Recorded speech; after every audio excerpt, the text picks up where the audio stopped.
Welcome back to another episode of Stacking Dennys. I'm Jordan McAbee of RotoBaller. My co-host Nick Giffen of the Action Network. Tyler Reddick, back to start out the 2026 NASCAR Cup Series season. He wins from the pole at Circuit of the Americas, holding off SVG, who we haven't seen get beat at a road course in the last 5, but the last time that he did get beat was at COTA again. So before we talk about the race, before we talk about how good it was, I'm opening with this question. Is COTA SVG's Achilles tendon? Achilles heel? Yeah, there we go. Maybe. I don't know. I mean, it's hard to say with only 2 races. Or did people catch up to his talent over the offseason? It honestly could be some of both. We know some of these drivers, Reddick, even Chase Briscoe. I thought it was weird that Mike Joy was like, surprisingly, Chase Briscoe's in the lead. He's been in the lead of like almost every COTA race. Like, what are you paying attention to? But you get the idea. Reddick, Briscoe, Byron, Bell, all sorts of drivers have been Ross Chastain, Suarez, now Blaney. Like, all sorts of drivers have been very good at COTA in the past.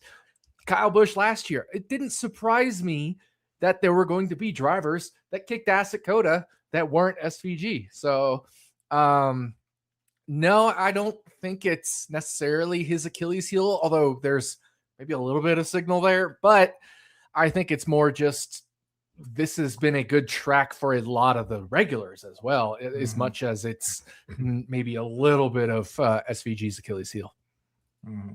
Yeah, you mentioned Ryan Blaney. You know, he kind of, I don't want to say came from nowhere because he had a great Charlotte Roval last time, but he's always been, you know, he had that win at the Roval when Truex and I think Johnson or whoever took each other out on the final lap. He's always kind of like been up and down at road courses. He had a really good weekend, strongest car in practice, very strong on the long runs in the actual race. You know, it was basically him and Reddick for most of the day. SVG got there as well. But you know, Blaney kind of faded late. He ended up 8th. But top 3, it was Tyler Reddick, SVG, and then Christopher Bell, who once again comes away with a podium finish at COTA. Didn't really have a third-place car, but they had good strategy there at the end that got him up there. Ty Gibbs and Michael McDowell rounding out the top 5. Kyle Larson, Chase Elliott, Ryan Blaney, AJ Allmendinger, Denny Hamlin, your top 10. A few notables with issues. As you mentioned, Ross Chastain, he was running really well all day. He ended up finishing 35th after qualifying second. Alex Bowman got sick. He had to get out of the car. We saw a pit road reporter get in. Myatt Snyder got in the car for him. Chase Briscoe had a transaxle issue. And by the way, speaking of Chase Briscoe, did you hear the audio clip from James Small to Briscoe about going to the garage? No, I didn't hear that.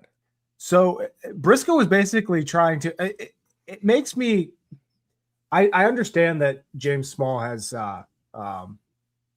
he has a bit of a reputation, but so Briscoe's on the radio and he's saying that they have a mechanical issue. And then Small tells him where to go. And Briscoe's confirming once he gets like to the garage area of where to go. And Small basically gets on the radio and literally says, did you not look at a fucking map? And like, just goes off on him for not knowing where to go. Wow. And I'm just like, there has to be something going on between those guys, but not a good day for Briscoe. He has mechanical issues. Zane Smith got punted there at the end, running top 5. Again, that was a strategy move from him, but he had a decent race going, probably a top 15. He got punted. Busher had issues. His top 10 streak, top 11 streak at road courses in the next gen era came to an end. Several guys with a lot of issues. Connor Zilisch got, man, he probably had one of the best cars, if not the best car throughout the race, you know, coming up through the field as much as he did. Started 25th, ran his way up. I thought for sure if the caution at the end would have been a little more perfect for him and they wouldn't have that stack up on the final restart, I think he had the best car there at the end and could have challenged Reddick for the win. But overall, you know, that race, a lot of people on Twitter are saying how awful it was, how bad, that we should never go to COTA again. And this is where I'm going to disagree with people. And I know you and I like to bitch about the sport a lot. I think people are overreacting to just how bad COTA was. And maybe my expectations for COTA and road courses in general, because I don't think this car races very well at road courses at all. Plus you have the stage breaks and all that. I thought it was a decent race. And in all honesty, I did fall asleep in the middle of it. I was super tired, though. It wasn't because I was bored. I was just dead tired. But I did not think that this race deserved the hate that it's getting at the end of the day. I thought it was a really good race. I enjoyed it a lot. There was all sorts of strategies. There was tire wear. SVG didn't win. SVG didn't win. There was a lot of tire wear. We saw passing throughout the field. We saw Connor Zilisch come from the back to the front like 3 times. You could pass. The driver could make a difference. Tires made a difference. We saw, again, like you said, Bell finished 3rd. He didn't deserve to finish 3rd. He just happened to be on the right strategy. He was falling outside of the top 10 most of the time when he was on equal tires on long runs. And I know you were pretty nervous about that bet you had, which thankfully that late caution kind of saved the day there and Bell took tires. But I mean, it was honestly a good race. I thought it was a really good race. I thought as far as road course races go. Now, is it the 2022 COTA finish we had where Ross punted the guys to win? Was there the beating and banging at the front of the field? No, but there was a lot of side by side. There was contact in some of those battles we saw. It wasn't like super heavy contact, wreck you, spin you, but I think people want wrecks sometimes, and it's okay to not have wrecks. You can still have a really amazingly competitive race, even if it's not wrecking for the win, or even if there's not wrecking at all.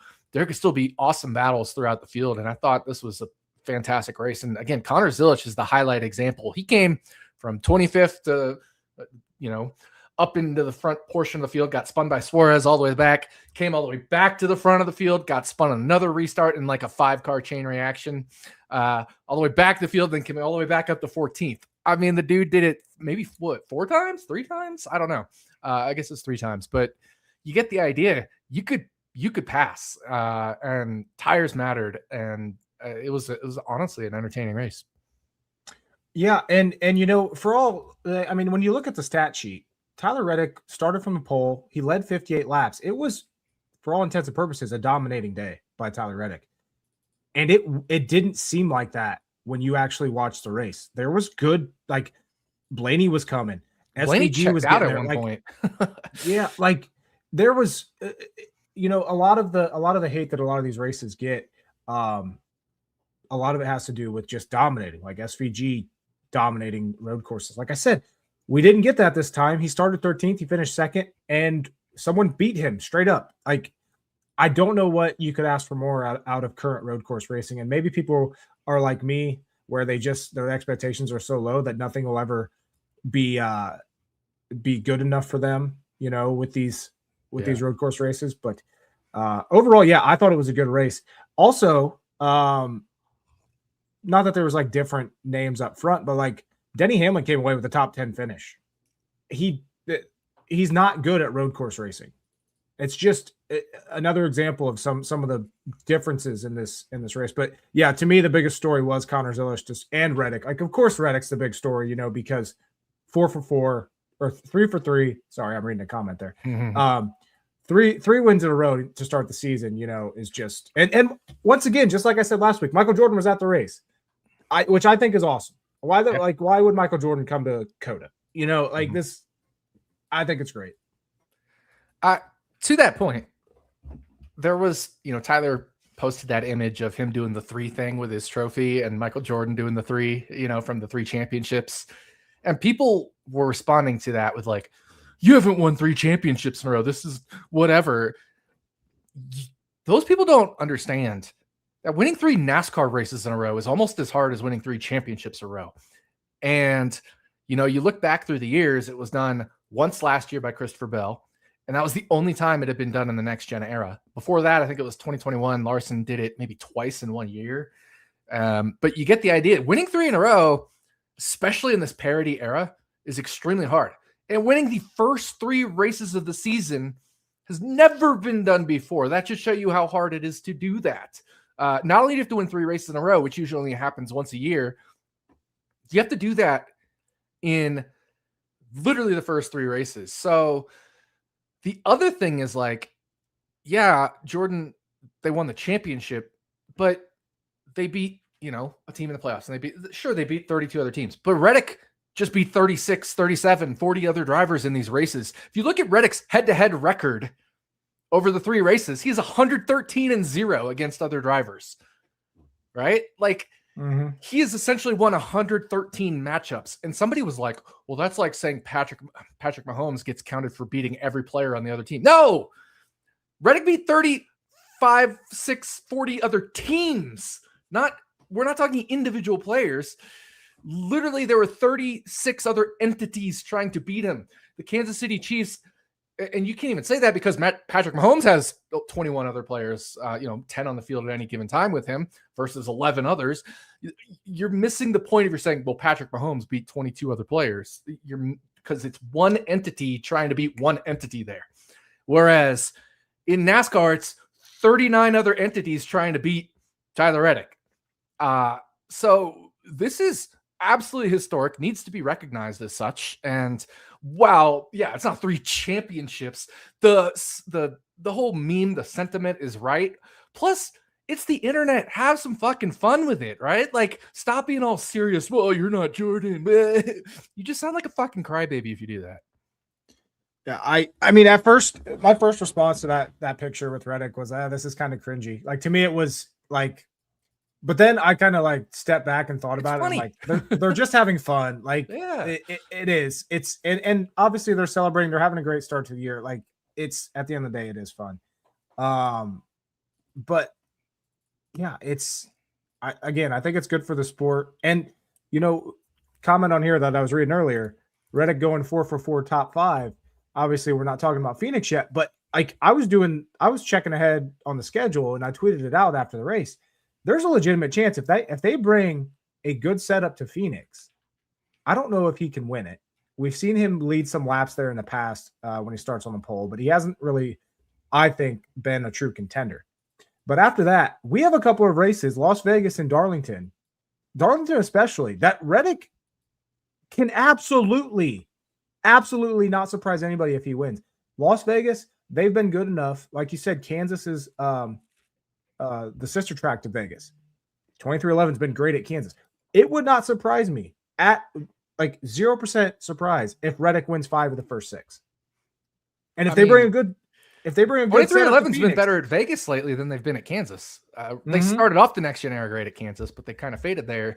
Reddick, I was at the race where Reddick was catching Larson for the win if he had 2 or 3 more laps at Vegas. The first Vegas race, I think it was 2 years ago, maybe 3 years ago.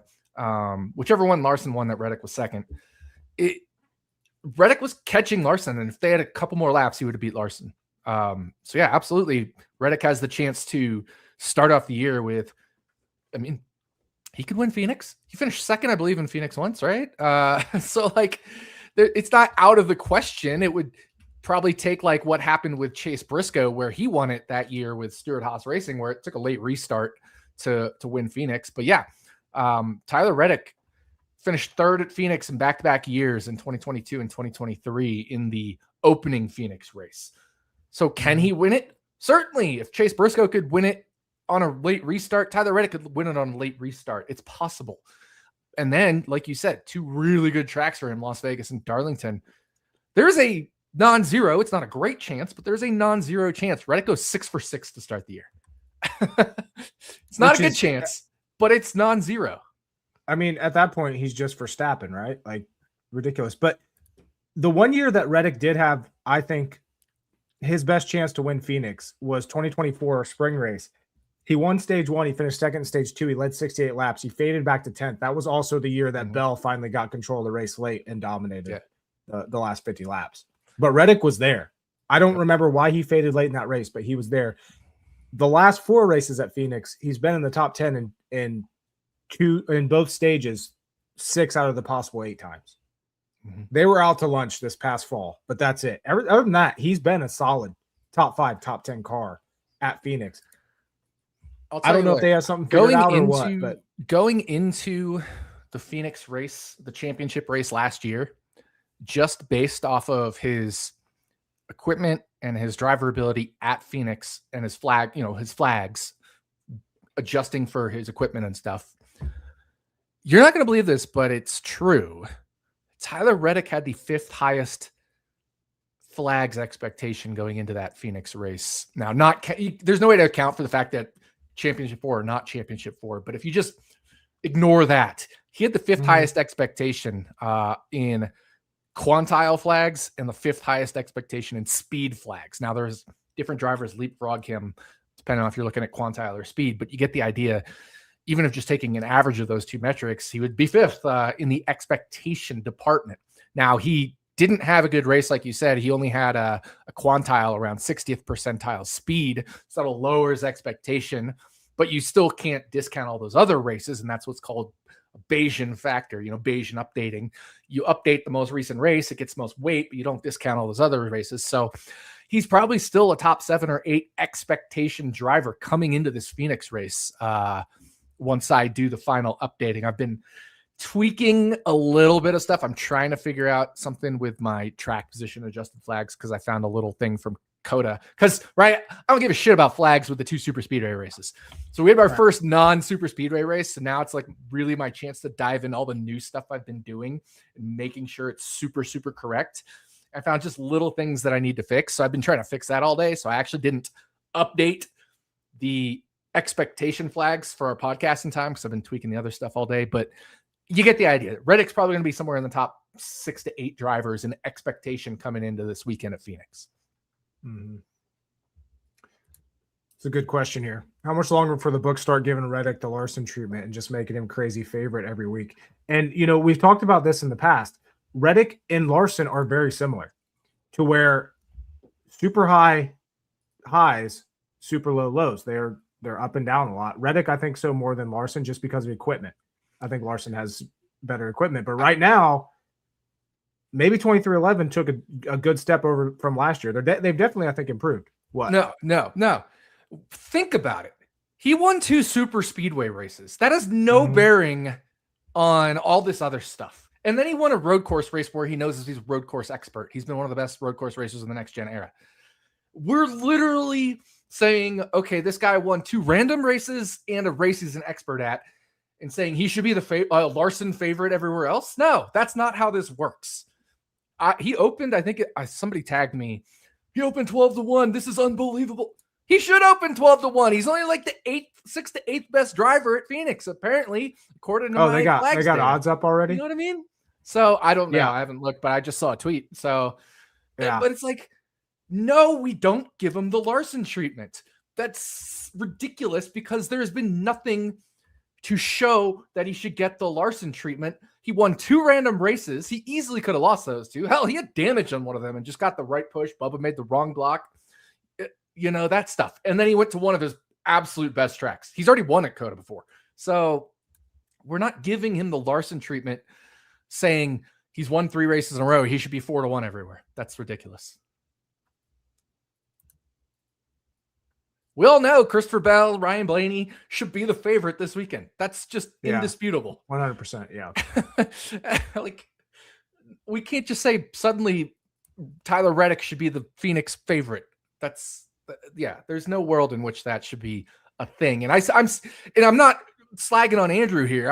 I'm literally just saying I'm seeing this sentiment all over the place that suddenly Tyler Reddick is like just going to dominate everything. No, he's not.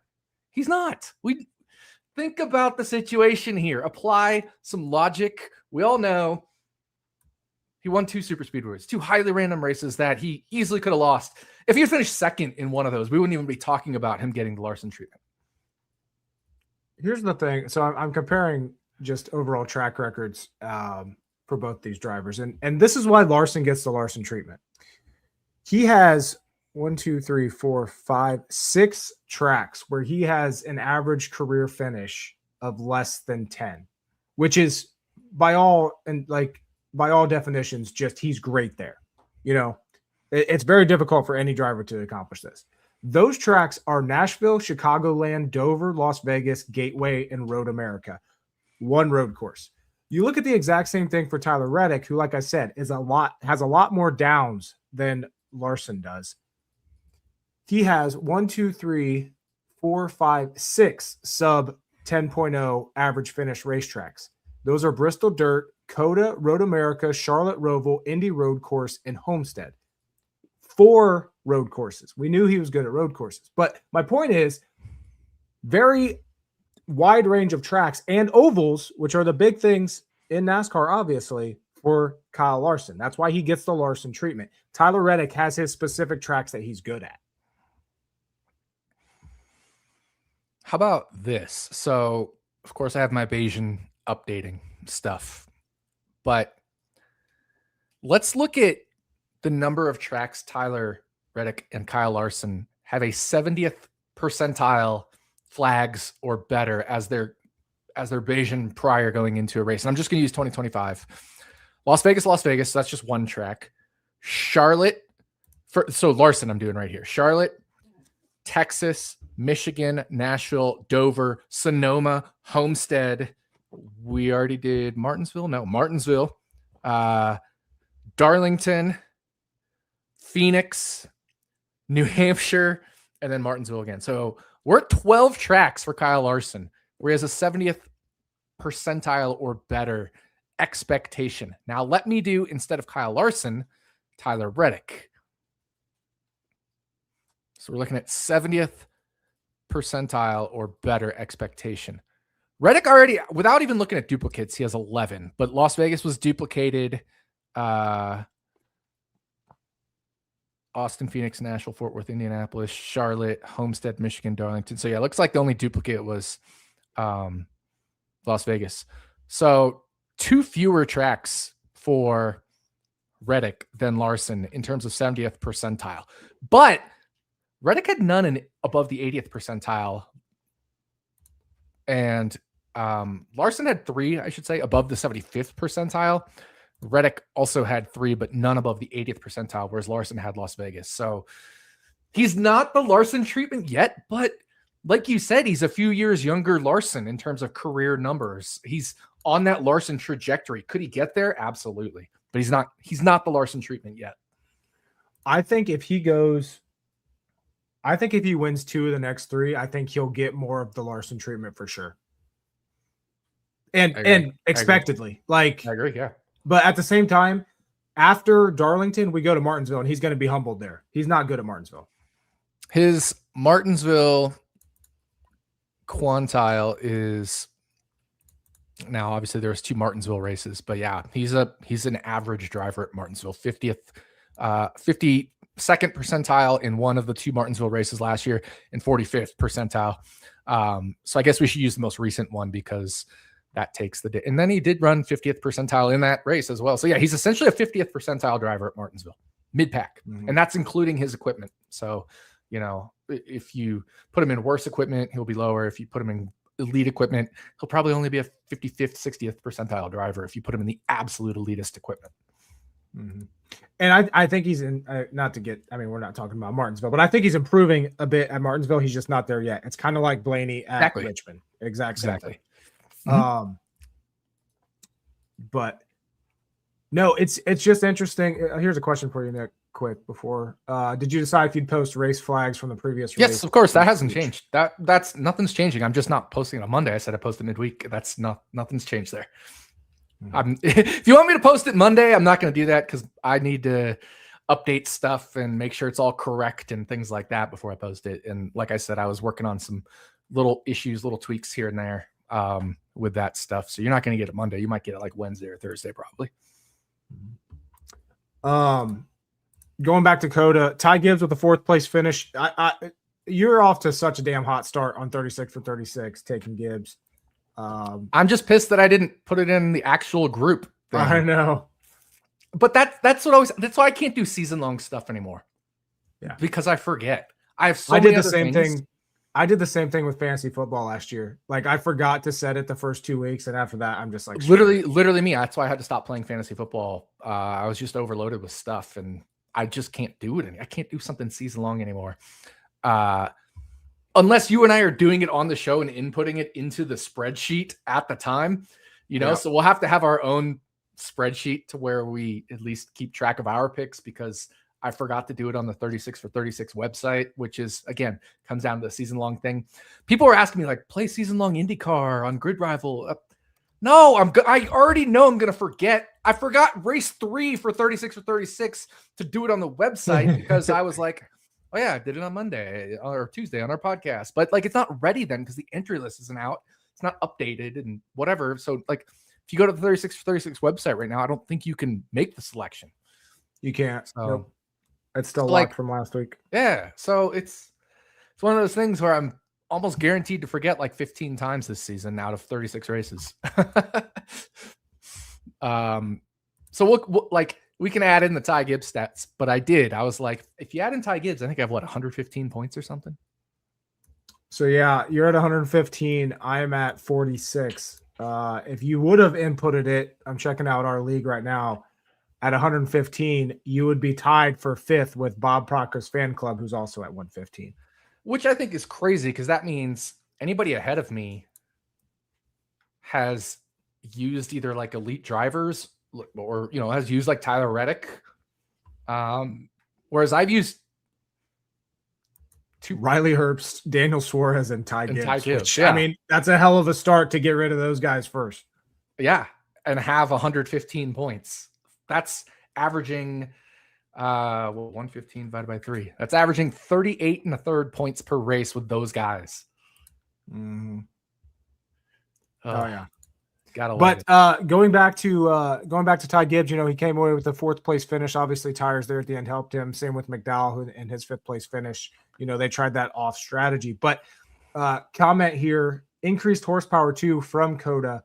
Curious to hear your thoughts on that, and if it might benefit or hurt any of the usual top Phoenix performers, or if it's anyone's guess. Yeah, no, I think it's a huge thing to discuss, and I think it probably helps put it in the driver's hands more. So I would look at like just overall drivers. Who is a more of a elite driver? I'm not going to use the word, Jordan. Who's more of an elite driver? And they probably get a mental boost. There's no way to factor this in, but I would say they get a mental boost by just being an elite driver. And one thing I can do is I have my driver effect because I separate team and driver. You can look at our driver effect ratings and give those guys mental boosts, which is your Larsons, right? Your Ross Chastains, and who gets mental declines? Your Daniel Suarez's, your Austin Dillons, your drivers like that just aren't as elite at just being an elite driver. To be redundant there. By the way, I had to look it up because Ty Gibbs last year had 783 points in 36 races, which averages 21.75. So I got 48 points from him this weekend, which was 27-ish, 26-ish points above his last year average. And then you could do the same for Suarez. You could do the same for Riley Herbst. I think in like relative to average, I have to be number one. At least relative to last year's average. And you have to count for the fact that Suarez is probably downgraded a little bit because he had 611 last year in 36 races. Also, Ty Gibbs got a ton of stage points. He actually was number 2 in points at COTA. Yeah. Reddick obviously had 61. Ty Gibbs had 48, and then SVG with 45. But hell of a pick. I'm pissed I didn't just go and because my original pick was to go. It was Alex Bowman. It was Alex Bowman. And then I switched it to Gibbs, and then I switched it to Kyle Busch, which Kyle Busch kind of, I don't know what the hell happened to him. He had a good car, just started 30th, and as soon as that happened, I was like, oh, he's screwed. Like, at least you didn't have Bowman. True. Yeah, I mean, that's another bad race for him. Actually, I looked at the lap times on the lap by lap data, and Myatt Snyder's fastest lap was like a 103. So he finally got in towards that Bowman range, but he was 3, 4, 5 seconds off of Bowman for most of his laps. So just goes to show hopping in a car with no prep whatsoever, coming off the street. Yeah, Myatt Snyder has been a good racer in some of the other series, but with absolutely no chance to hop in anything and being thrown in, he wasn't expected to do a whole lot. He's also just trying to keep the equipment clean, I'm sure. Yeah, I think I saw that on Twitter that basically they told him go out there, run off pace, and if there's chaos, we'll pick up a couple points. But I think they were also like laps down, so I didn't quite get that. It is what it is. But well, it took him time to change because it was still under green a little bit when they had to do the change, and he had to get his helmet, he had to put on his fire suit and all that. So he was like 5 laps down when he came out. I think he ended up 6 laps down, just from intentionally running off the pace, like you said. But kudos to him for bringing his fire suit and helmet to the track, because you never know. There's 36 plus drivers in every race, and while you never expect they'll need it, something could happen. And if you're the one there with a helmet and a fire suit, you get and you can get NASCAR's approval, you're the one that gets the call. I know you sent me a message. It's too bad Malazzi wasn't there. Right? In the garage area that race. With a helmet and fire suit ready to go. That'd been awesome. Because they tend to do the approval process in like road courses and short tracks first. And Malazzi's debut was at a road course at Mid-Ohio in the Truck Series, because that's what they approved first. So it was like, it'd be pretty funny if Malazzi was the only one there with a helmet and fire suit ready to go. Yeah, that would be hilarious. Myatt Snyder can always say, I raced for Hendrick Motorsports in the Cup Series. Mm-hmm. Yeah. Going back to Bowman, though, 3 races in, he's got 23 total points, which, just to put in perspective, Carson Hocevar has 23 stage points this year. Also, shout out NASCAR.com for having the worst website of all time at all times. Why can I not sort the fucking columns by stage points or wins or top? I can't sort anything. Oh God, I hate this. But remember, I said coming into this, if Bowman doesn't look good, we need to start being worried. And in practice, he didn't look great. In the race, he was fine. And before he got sick, he kind of held his position. He didn't really move up. He didn't really move down. But he was just a 14th to 16th place car. And then obviously had some health issues. I don't know if it was overheating, I would assume, but you don't know. And I'm not going to fault him for getting out of the car. It's different than Brad Keselowski. Like, you break a leg. That's not life-threatening. It's just pain tolerance. But like, if he was legitimately pre-heat stroke, that's a serious situation. So, you don't want to, I'm not going to sit here and say Alex Bowman's a wuss or anything, because I have no idea what the situation was. And he absolutely did the correct thing if he was like pre-heat stroke, right? Or not hypothermia, but hyperthermia or something. So, we saw several drivers have issues with heat. So, not going to fault him there at all. But at least even at the start of the race, when he theoretically was at his healthiest, he was just a 15th place car. So I tweeted this out, and this is going to bug me every time it happens. Why do these fucking cool suits fail so much? This doesn't make sense. I actually saw something, Bozzy, whatever his name is, tweeted about it. It actually has to do with aerodynamics and airflow. Teams are restricting airflow into the cockpit so much that it's causing the cool suits to fail or something like that. They need cooling to work. So it's actually not the suits themselves, but the way they work, and the aero engineers are out winning over the other things. So they're over, doing it in terms of just keeping the driver cool, because the cool suits rely on cooling to be cool. That makes a lot of sense. That brings up, see, I thought this, like, just the technology itself was failing. That's why I was like, why the fuck does this keep happening? Like, figure it out. I thought so too. And then I saw that tweet by Bozzy. So yeah, I must have missed that one. That brings up another point, and I forgot to bring this up last week, because I saw it after Daytona, and I thought it was a good point. When we talked about the fuel saving and all that, someone tweeted, and I wish I would have saved it, but they were like, maybe these races are getting so strategy heavy, and are the crew chiefs too smart for the sport? Like, did we become too smart for this? Like, it used to just be go out and run your ass off and go as fast as you can, and now all of a sudden, did we become too smart, and it's ruining the sport? I mean, we're becoming incredibly smart. We being the industry. It's we're a long way from just go out and run the race. It kind of started in the Chad Knaus era, early Chad Knaus era, or even Ray Evernham era, where it's like, find all the fucking loopholes in the rules, in the strategies and whatever, we had to close the stage the pits 2 or 3 laps for the stage caution, because we'd have drivers come in right as the stage caution was about to come out and gain an advantage that way. I think that started in the All-Star race actually with Bobby Labonte, I think, and his crew chief exploited that. So literally everything gets exploited and everything eventually gets figured out. And especially in the AI era and just increasing technology, everything has become more and more optimized. But I think it's so much more so in NASCAR because of the money involved. IndyCar, it's still not quite there. I actually found some things IndyCar teams should be doing that they're not doing this past weekend at St. Pete. And I'm not going to say any of it right now because I'm just going to tell it to Kyle Kirkwood. No, I'm just kidding. But like, there's some things that, are related to the amount of money that goes into the sport and the amount of attention and detail. It's just budgetary, right? Like NASCAR teams like Hendrick Motorsports have just insane budgets compared to a backmarker IndyCar team. So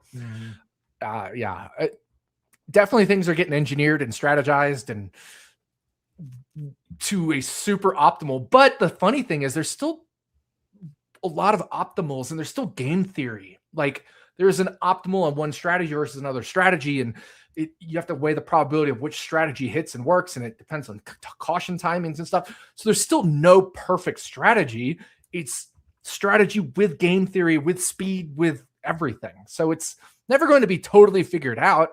And we even saw it this past weekend. Bell finished 3rd when he should have finished 10th or 11th or 12th or 8th. He finished 3rd because there's still strategy to be done because things are always changing. Mm-hmm.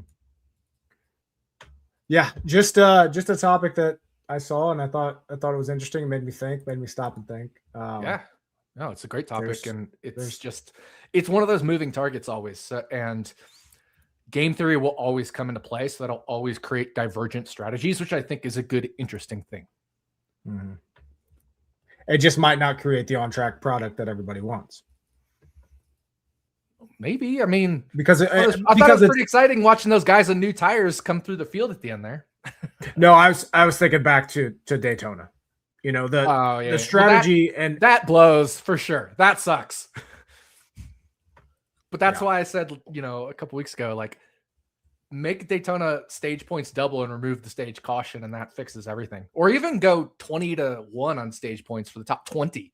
So that way, even mid-pack, backpack teams are trying to fight to get in that top 20 for the stage. I don't know, and again, it's only for the 500 because it's a prestigious race. Don't do it for every super speedway. I'm sure we can tinker with other super speedways where just eliminate the stage caution, just award stage points and eliminate stage caution, see what happens. I bet things just instantly improve. But there's other things they're trying as well, like let the cars go a little faster to force them to have to burn more fuel anyway. I don't know. Agreed. Moving on to point standing. So obviously Reddick's number 1. I mean, 186 points through the first 3 races. He has a 70-point lead on his teammate Bubba Wallace, who is still second in points.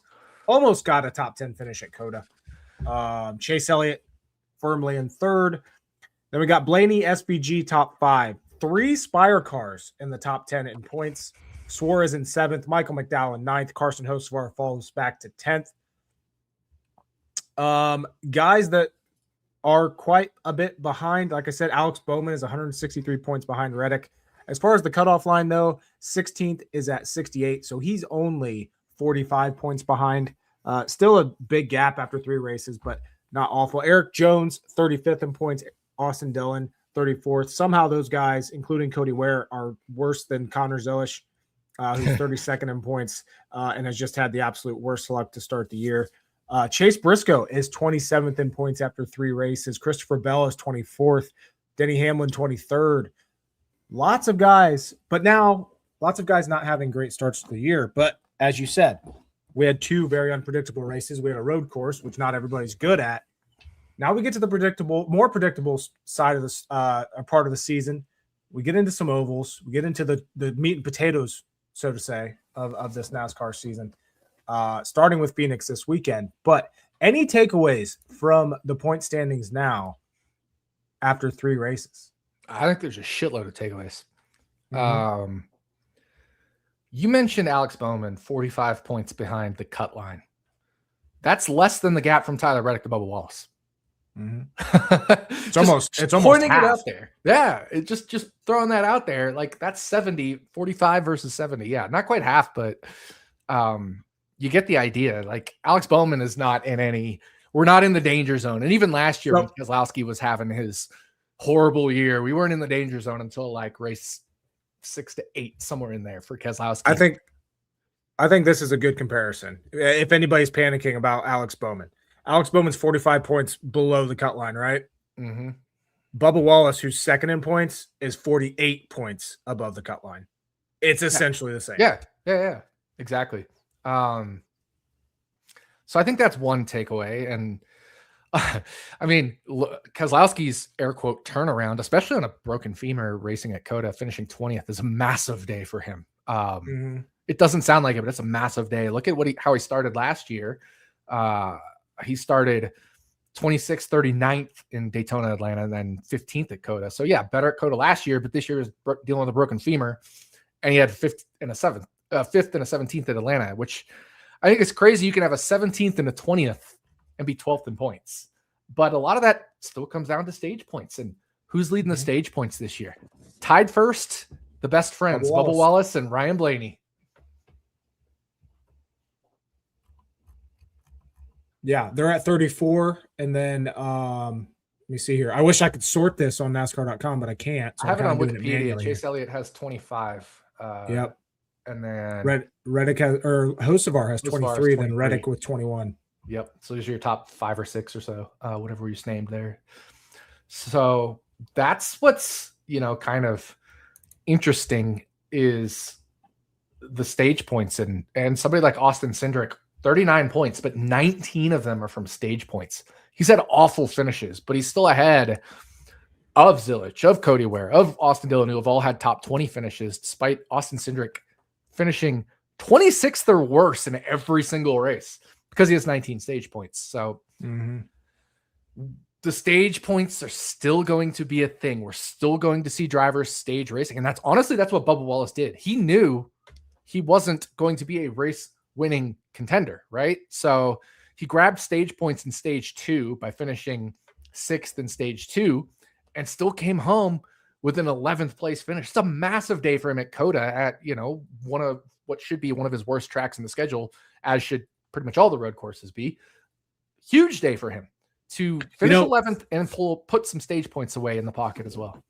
I was so Bubba was actually one of my tournament write-ups on RotoBaller this week for DFS because nobody was talking about him. He was $6,500 and he's been a top 15 car on road courses this last year. Yeah, he was absolutely. I didn't write him up because I had some value on. I also just didn't want to write up a whole lot because I didn't want to. Yeah, I really didn't want to, but I was like, choose between Larson, Bowman, and Buescher, which didn't really work out. Larson was good, but it wasn't as good as I thought he was going to be.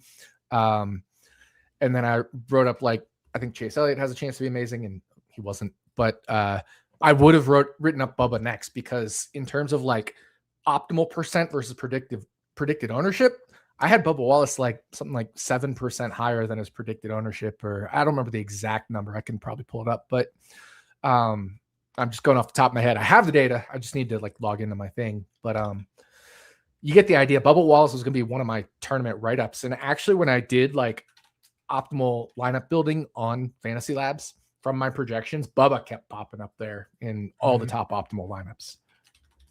So if you just straight up ran optimization on my projections, you probably got a lot of Bubba Wallace. Switching gears a little bit on that. 3 races into the year, obviously, we know what these races are, but it's still surprising to sit here and look at William Byron 0 top 10s and 1 lap led over the first 3 races of the year. Still sitting 13th in points, so not awful, but William Byron, one driver with 0 top 10 so far to start out the year. Yep. Not going great for Byron there, but again, at the same time, he finished 12th, 13th, and 28th, so he's fine in the points. Mm-hmm. It's really funny because I spent all last week trying to figure out why my model was not as high on Byron as I thought it should be based off track history. But we overvalue track history. Yes, track history is absolutely massive in the next gen era, but we still overvalue it. You still need to regress things to type history. And William Byron, really great road course racer as well, but his type history, again, only puts him around a 60-something percentile driver on a per lap basis. So he's still going to be in the top quarter of the field, top 10th of the field. But in terms of a percentile basis, on a lap by lap basis, Byron's more just like a kind of a lower top 10 driver at road courses. That's because we have Shane Van Gisbergen, we have Tyler Reddick, we have Christopher Bell, we have, Chase Elliott. We have all these drivers that are really good at road courses, and AJ Allmendinger, Daniel Suarez, Michael McDowell, Chris Buescher. So compared to your average track, Byron gets pushed down because we're factoring in all the road courses. And the number one predictor of future road course is past road course performance, not past COTA performance to COTA. So even though, yes, it matters, the massive overriding factor is road course performance. Now, it'll change for certain ovals or tracks or things, but I'm just talking when I fit a model weighted towards COTA using past data and metrics weighted towards COTA, it still didn't find track stuff almost significant at all. Very little significance. And so I was like, damn, my model's predicting Byron to just be like bottom half of top 10. And literally that's what he was. And he wasn't on the right tires at the end either. So he was even worse than that. But yeah, I wasn't surprised because that's what my model said, but I was surprised at my model because we all have our own biases. So I'm glad my model said what my model said because it removes my own biases. Mm-hmm. What other takeaways did you have from the point standings? I think a lot of it was the stage points. A lot of it was just comparing drivers to pass, like Keselowski. But just trying to remind everybody, like, we're in race 3 and we've had 2 random races and we've had a specific type race, very specific type. So SVG sitting 5th, kind of just an artifact of where we've been. Suarez sitting 7th. AJ Allmendinger 8th, McDowell 9th. All of those are like artifacts of where we've been because they're random races and races they're really good at. So SVG, and how, my thoughts on SVG. I am curious to see how these next 3 races go for him. Because, that's the big question, right? Is how is he going to, and I'll even throw a 4th race in there because Martinsville's coming up. He finished 14th at Martinsville last October. He finished 10th at Kansas last fall. Mm-hmm. I'm curious to see if he continues to improve on ovals because he got off. He's off to such a good start in the points here because that's going to be huge for him. If he's going to make the playoffs, he's going to legitimately make the playoffs this year. He's not going to do it by there's no more win in year in, right? If he can actually improve on ovals, like I think this next month of racing is going to be very telling of where SVG is at in the Cup Series. I agree. That's my biggest takeaway of a top 5 contender in points right now after 3 races. If he can maintain a level of, let's call it competent driving at the normal tracks. What I did here is I calculated just on the fly while you were talking.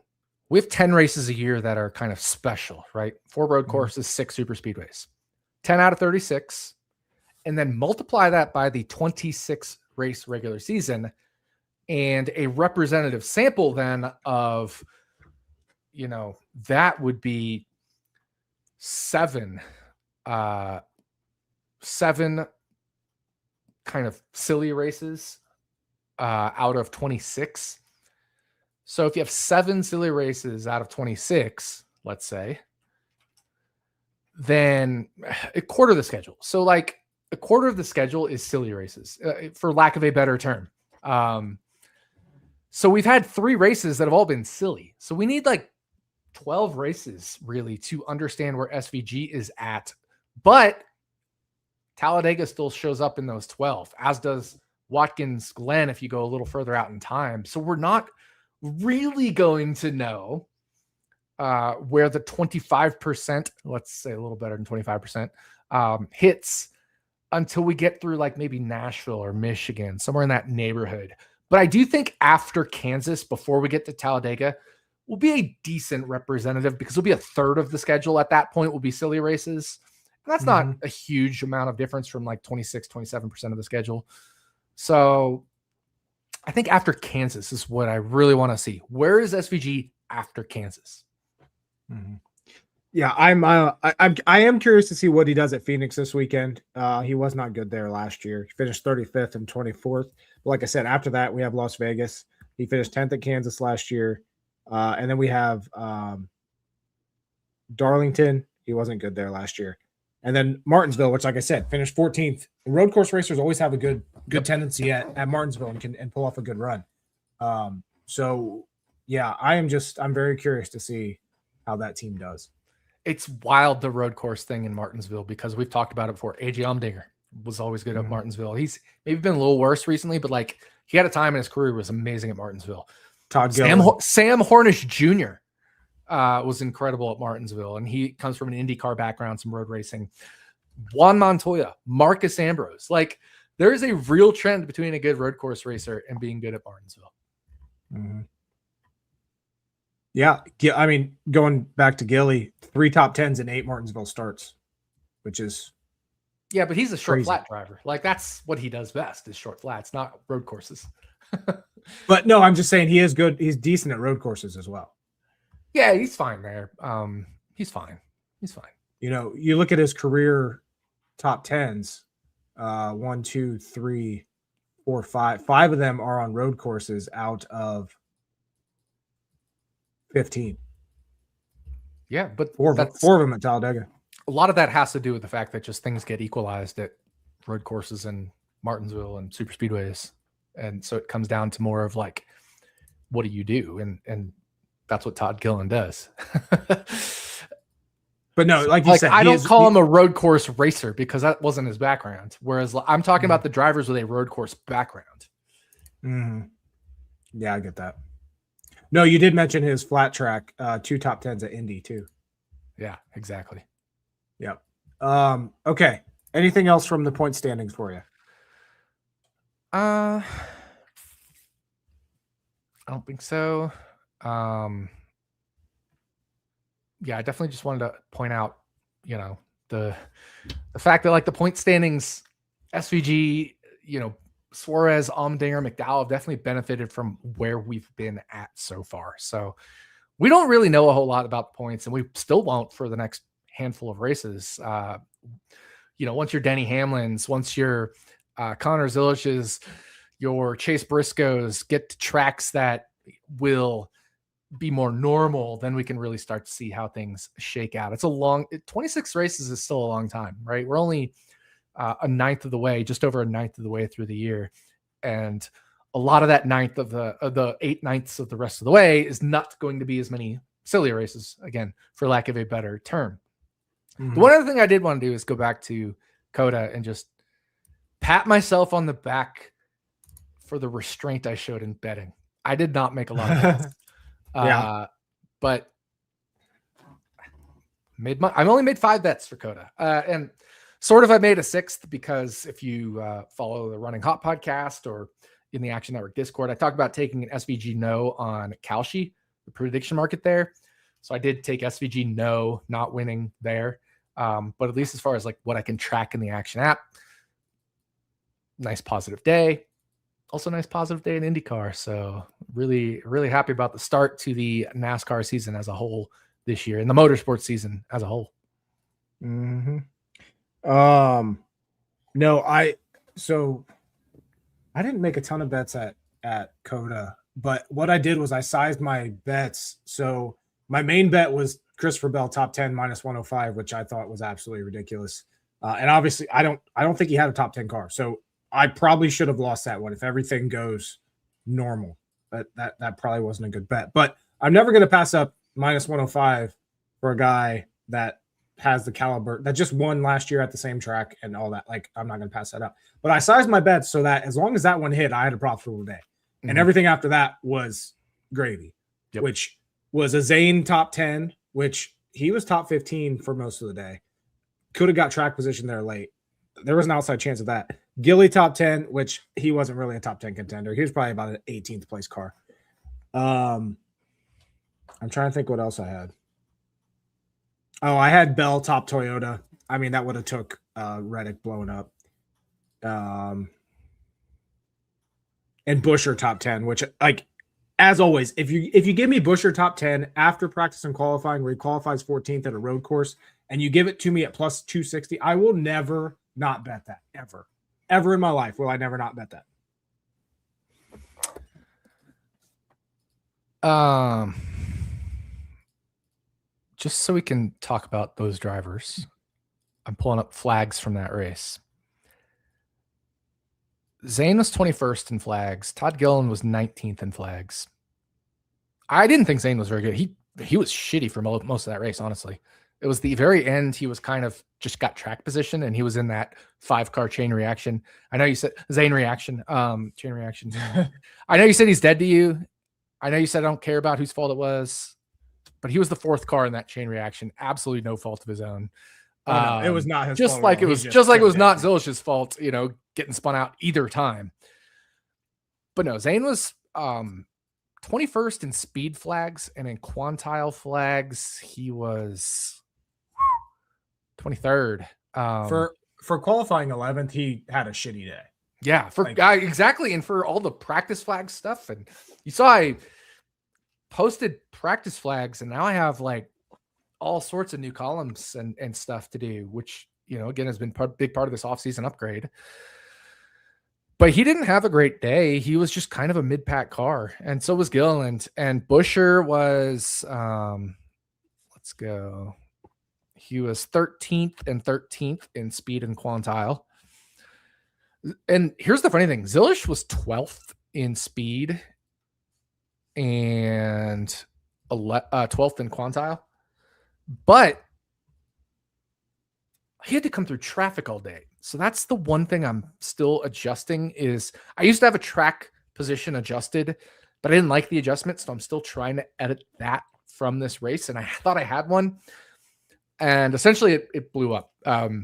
For a statistical term, it blew up. Not like physically blew up, but the errors started compounding and actually made it worse. So I'm still figuring out that track position adjusted flags, and I was curious because I didn't really care about the super speedways, but with this, it's not quite working. So that's what I've been trying to figure out all day. But just in terms of raw flags, Zilish was 12th despite having to pass the whole field 3 times. Which shows, like I said, if he actually was in clean air, he probably would have been a top 3-5 car at worst. Yeah, I firmly believe he had a top 3 car at worst on Sunday. He was, which is the adjustment I'm trying to make. Is like, how do I figure out the whole track position, the whole like clean air, dirty air, you passing someone, that kind of stuff. Now I've removed the data points where he got spun, right? Like I'm not counting a lap where he had a 200-second lap time because he got spun. I'm only counting the actual real laps. And even then he was still only 12th. So I need to figure out the track position adjustment, which is so secondary because at some point everybody's going to have track position issues and there'll be races where you don't have track position issues. So it all like over the long run works out, but the track position the issue has happened to Zilish in both of his COTA races. Yet in the first COTA race, he still was number 1 in flags despite the track position issues. Like that just goes to show this dude is a fucking freak in a good way at road courses. And he did not have a good weekend at all. I mean, for how fast he was. Yeah, it was unrepresentative of how good he was. He was right up there with Blaney, Reddick, and SVG, in my opinion. But you know what that's going to do is the next road course race, people are just not going to be on him as much simply because they're going to look at, well, he hasn't done shit this year. I'm talking from DFS perspective. Maybe a little. No, I wouldn't say much. People still think it's Connor Zilic at a road course. They've seen enough of him at road courses. At the casuals that play the big GPPs will not be on Zilic, but I disagree. You and I will be. It's funny. I only played a handful of lineups because it's like I said, I play the high dollar stuff more. I think I threw like 3 or 4 lineups in the big GPP, and then I played a couple high dollars. I had 100% Zilic just because I didn't think building with SVG was the right way to go when I thought there would be enough reason to keep him out, especially at his price tag. And it only worked out because shit kept happening to Zilic. If Zilic would finish where he should have, SVG would have been bumped out of all those lineups, and then the Zilic lineups would have dominated. And, what if SVG got spun on one of those restarts instead of Zilic, right? Like, it's just a matter of luck in that spot. And, it's just one of those things. I was also really high on Larson, and I thought for a while he looked like one of the best. In the first stint, he looked like the best car. And then he started having the heating issues for his cool suit. And he just kind of was meh after that, like a back half of the top 10 car, which is better than his starting spot, but wasn't enough. So, yeah, I feel like my DFS process was pretty decent. It just got unlucky. You can't really account for overheating your cool suit or getting spun on a restart twice. I mean, you can, but like it could happen to anyone. So you just kind of have to go with the percentages. Agreed. All right. Anything left on point standings before we head to Phoenix? No, let's talk some Phoenix. All right. Odds are open on Caesars. Ryan Blaney, the favorite, opening plus 475. Hamlin at plus 550. Christopher Bell plus 600. Larson at plus 700. Byron at plus 850. Do you agree that Bell should not be the favorite despite winning the last 2 spring Phoenix races? I think excuse me. I think the fall, the one we just watched where Denny Hamlin should have won the championship, it's kind of an aberration just in general because Bell wasn't in that and Denny was. So all the JGR focus was on Denny. Mm-hmm. So prior to that race,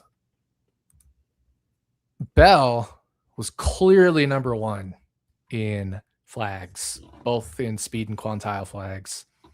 A little closer in speed with Blaney, but speed also gets compressed because everybody's pretty close in speed. So when you say, okay, I'm going to stretch it out from a 0 to 1 scale on your rank, that starts to pull things apart. And that's where Bell is clearly number 1 over Blaney.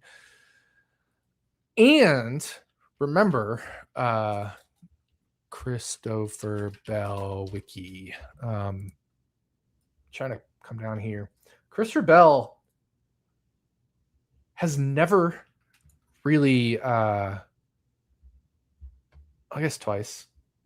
He's been in the championship race twice, right? In 2022 and 2023, he was a championship contender. But that's still going back in time. But in the last 2 years, which is what's weighed heavier, is more recent data, he was not championship contender just because he didn't happen to make the Final Four. So you already think about the fact that the focus is not going on him, yet he still was number 1 in flags, clearly. So he has to be the favorite. And if he's not, he should be. Mm. Is 6-1 good enough for you to bet, though? Because to me, I haven't run my model yet. I don't know, but I would assume so. Yeah, I would assume so. But again, I don't know. I haven't run my model. I will once I have everything working with my track position adjusted stuff. I'll have everything running in 30 minutes on Mondays from, once I figure that thing out. But I kind of knew this was going to be kind of a slog because this was the first non-super speedway race to have flags data that actually matters. And again, Zilic being 11th or 12th or whatever it was in flags makes sense. But if you track position adjust that, that's the real crux that I'm trying to figure out there. And it's not just track position adjusting it, because Zilish running 20th isn't the same as, Zane Smith running 20th. So you need to say, what is the adjustment based off their expectation? Right? So Zilish is expected to run a lot faster than Zane. Zane's expected to run 20th, so you shouldn't be adjusting Zane, but you should be adjusting Zilish. So that's the biggest crux of the issue I'm trying to figure out with my track position adjusted flags is that. And I've found a way to do it, but then it's like, okay, well, what's the new expectation? So there's a whole issue to that. But the idea is, I don't have a model for Phoenix yet. I have a model for Phoenix. I just haven't run it yet because I haven't figured out the track position adjusted flags deal. I could do it with my raw flags, which I should do, and that would get us like 95% of the way there. And I bet I would still show value on Bell on that. I just didn't do it because I spent all day trying to figure out that issue. But you get the idea. I feel like Bell should be a value at 6-1, but I'm not positive.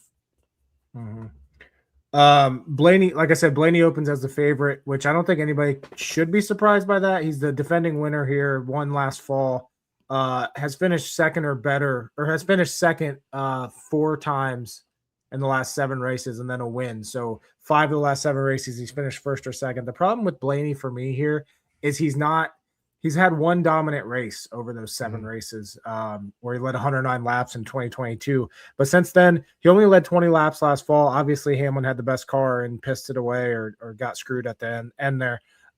Blaney had an engine issue last spring. But other than that, he led 12 laps in the fall race of 2024. He led 2 laps in 2023, 0 laps in the other races. So Blaney's one of those that is really good here at finishing, but is never really out there dominating it. Yes and no. Like, you have to account for the circumstances. Like, he was clearly the best car, the championship where he was just blocking for Logano. By far, clearly. But he didn't lead a lot because he was literally just playing wingman to Logano. Blowing an engine. Leading 20 laps is out of 312 on a day where Denny Hamlin was clearly the best, is still like the second most dominant car. And I look at flags from the most recent Phoenix race. Blaney was the second best car, period. And he wasn't even a championship 4 driver, if I remember correctly. So I don't know. I think it's just been circumstance, not driver, that has caused him to not dominate as much. Because he's clearly, again, like Bell clearly being the best, Blaney's clearly the second best at Phoenix. And it's been a lot more circumstance than anything as to the dominance factor.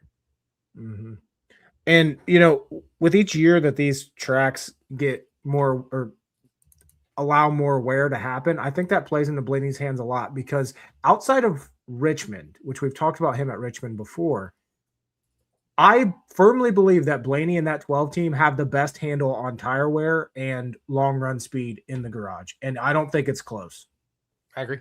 Completely agree. I mean, you see it at Martinsville, for example. He just destroys in the long run there. Completely agree. Especially on the shorter, flatter tracks. The dominance pops out on long runs, and the higher horsepower could play into his hands potentially in that regard. So we've talked about Bell, we've talked about Blaney, because I think we agree they're both 1-2 in whatever order. Maybe there's a little dominance issue with Blaney. I don't really subscribe to that theory. But what about who's next? Who do you actually think should be next?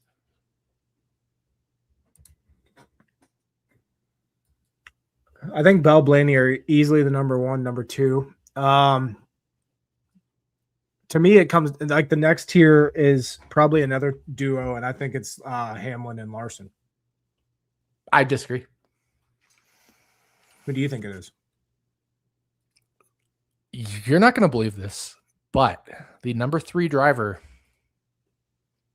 in quantile flags and slightly the number 2 going into the Phoenix race last year. Then I actually have their flags from that race as well. So that would flip the order back to second. But number 3 is clearly number 3. Number 3. Number 3 is clearly Byron. Yeah. clearly Byron is number 3. So if I'm betting on this race, I'm strongly looking at Byron. I'm not saying I'm committing to it yet, but Byron's 3rd. And if we look at Byron at Phoenix, I'm just going to pull this data up here. So let me just say Wayne Byron. He's led 50 or more laps in 4 of the last 6. Right. Now he probably gets some championship boost. You get the idea. Mm-hmm. So it's hard to say. Top 4 in 1, 2, 3, 4, 5, 6, 7, 8, 9, 10, 11 of the last 12 stages. If you go back to the next gen era, just the next gen era, so everything 2022 to present, his average quantile flags is 80.5, which again, you're not going to be the fastest every lap. So that is literally 3rd best behind Blaney and Bell. That's per race. So I'm saying average because I don't want to do the Bayesian stuff, blah, blah, blah. But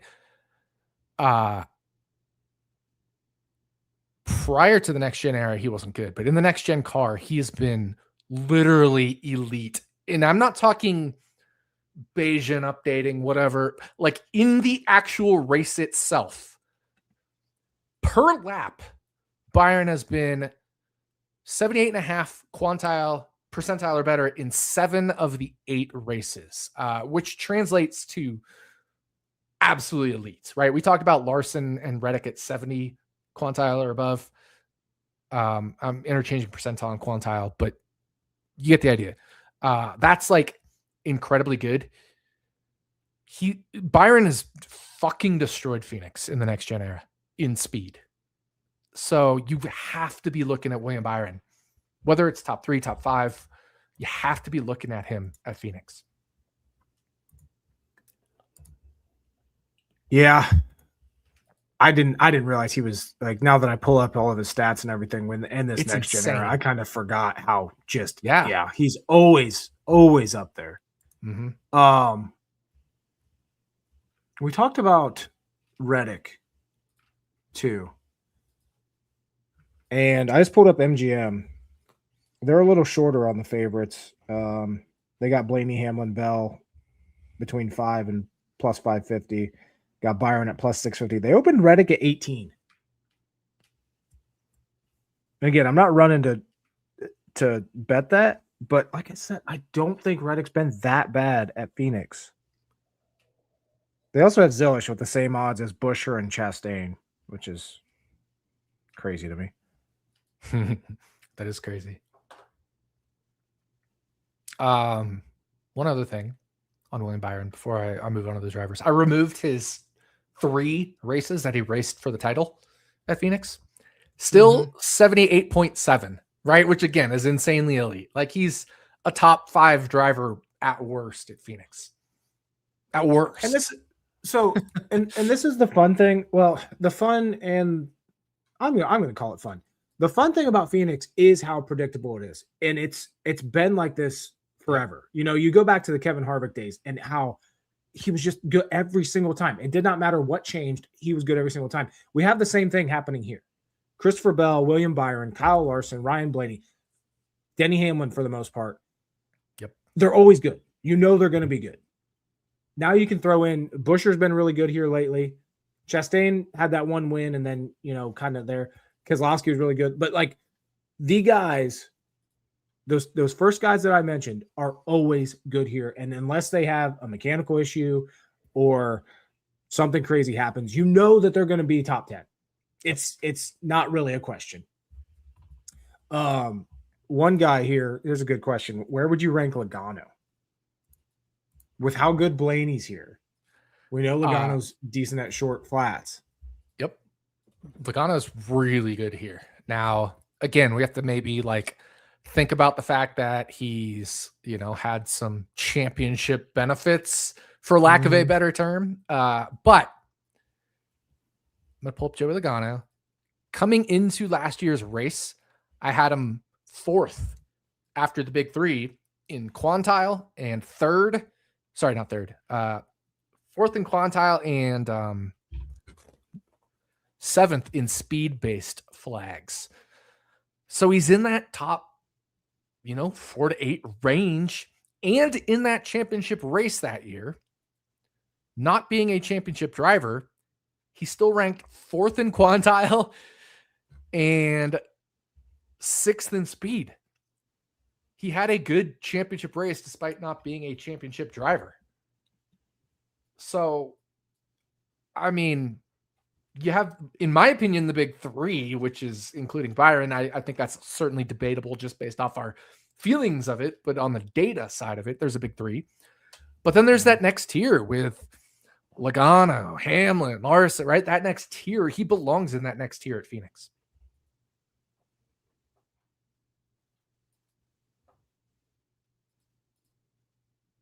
Yeah, I think Logano, or sorry, Blaney, Bell, clear top tier.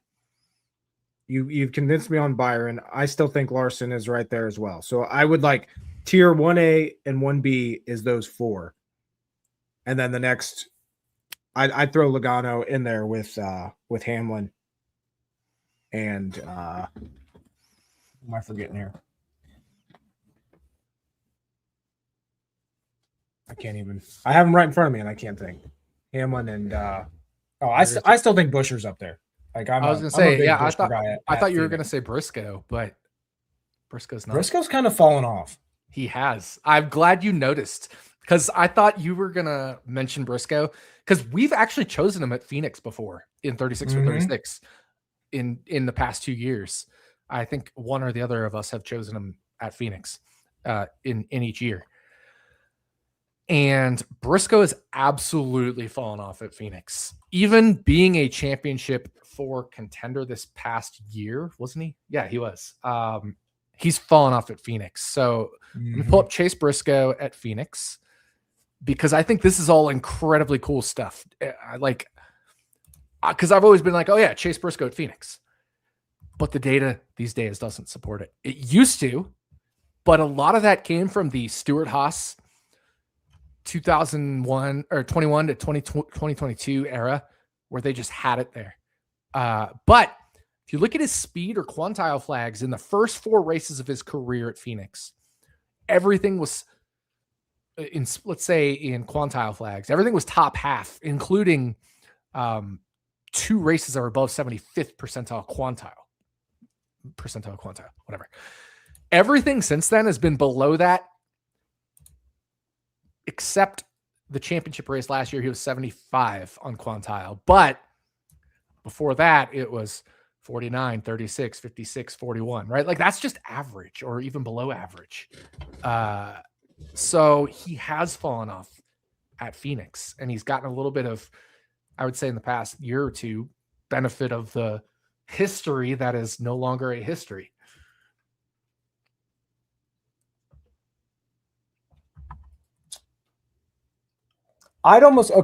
Going back to the rankings, I'd almost throw Reddick in there as well. And I like just because next gen era, how good he's ran in all the stages, the finishes aren't there. But I'd throw Reddick in there as well. Yeah, I mean, my tier 2 going into last year's race was in no particular order. Hamlin, Larson, Logano, Reddick, Elliott, Chastain, and Buescher. That was that next tier behind the air quote big 3. So that was the next tier. It was a 7-driver tier where they were relatively close. Obviously, there's certain ones better and worse, but Briscoe was not in that tier, and Reddick absolutely was. Now in that race itself, Buescher, Chastain, Elliott, and Reddick were slower than their expectation, while Hamlin, Logano, and Larson were at or above their expectation. So those things will change. It might separate out that tier a little bit, but you get the idea of what I'm saying. And after that tier, there was a good comment here. Let me find it. There's like I think sneaky good is probably a good way to put it. So like this commenter, sneaky good Phoenix, Keselowski, Barry, McDowell. I think you absolutely have to like Barry. I mean, just the Penske affiliation plus Barry on short flats. Nobody's going to be surprised if he even top fives, it's not going to be surprising. He was second at New Hampshire last year. Legitimately. Mm-hmm. Qualified third, finished second. And Uh, McDowell, to me, McDowell has always been a really sneaky guy on short flats. You know, you look, he finished 14th at Gateway last year. He was 8th at New Hampshire. I think he was 9th here at Phoenix. McDowell is always one of those sneaky ones as well for me. It's not on speed, though. It's on avoiding bullshit for McDowell because he's not fast here. 3 top 10s last 5 races. I mean, that's not again. that's it's avoiding bullshit. Right? It's not speed, and my model accounts for avoiding bullshit too. Don't get me wrong, but on speed, McDowell last year in flags, 31 percentile in the championship race. Even though he started 37th, though. I know, and that's why I'm talking about the track position adjustment. Don't, but like, what about? Let me talk. Let me talk. I understand that, but he still wasn't that fast. He finished where he should. Because remember, there was a late race restart where 3 to go. Or whatever. I mean, that kind of stuff is how Chase Briscoe wins at Phoenix on a late race restart. How McDowell finishes 8th when he's been running 12th or 15th or 18th all day. That is, you cannot discount the late race restart factor because it absolutely matters. McDowell was a mid-pack car at Phoenix. He was a 20th place car, 18th place car, somewhere in that neighborhood, right? You could debate exactly 16th to 22nd. Yeah, he was in traffic. Even if you track position adjust that stuff, he was a mid-pack car. He finished 8th. So again, all the track position stuff kind of theoretically should balance out, as I talked about earlier. I still want to make those track position adjustments because I think it's important, but McDowell has not been there, but Berry is the one that pops. Josh Berry is the one of Keselowski, Berry, and McDowell that absolutely pops. He will be not in that tier of 7 drivers below the tier of 3, but he'll be in that next like tertiary tier, if you want to call it that, for sure. Yeah, you look at, like I said, he finished 2nd in New Hampshire last year. He was 7th in the championship race at Phoenix. He was 4th in the spring race, and legitimate 4th place run. He finished 6th and 10th in 2 stages there. He had a driver rating over 100 in both of those races. Like, this is I'm curious to see where he opens up top 10 wise, because I think it'll be a good bet if we can get. But I do think books are on to him at these tracks, and I don't think there's going to be value out there. I agree. I actually agree with that. That's the other thing is I think Josh Berry is the one they're onto, as your wording is correct there, more. But you know who else is incredibly sneaky? And the books are onto him too, just because of who he is Carson Hocevar. He actually is good here. He's good here. 65, 66 percentile-ish. And he also was 65, 66 percentile-ish going into the championship race last year as well. So he's better than a top third or around a top third driver, let's say, in terms of expectation. Like if I look at Hocevar, he would have been around 12th, 13th going into the race. And I think he'll come out around 12th, 13th coming out of that last year's race when I update things as well. So borderline top 10 for Carson Hocevar. Let's see what his top 10 odds are.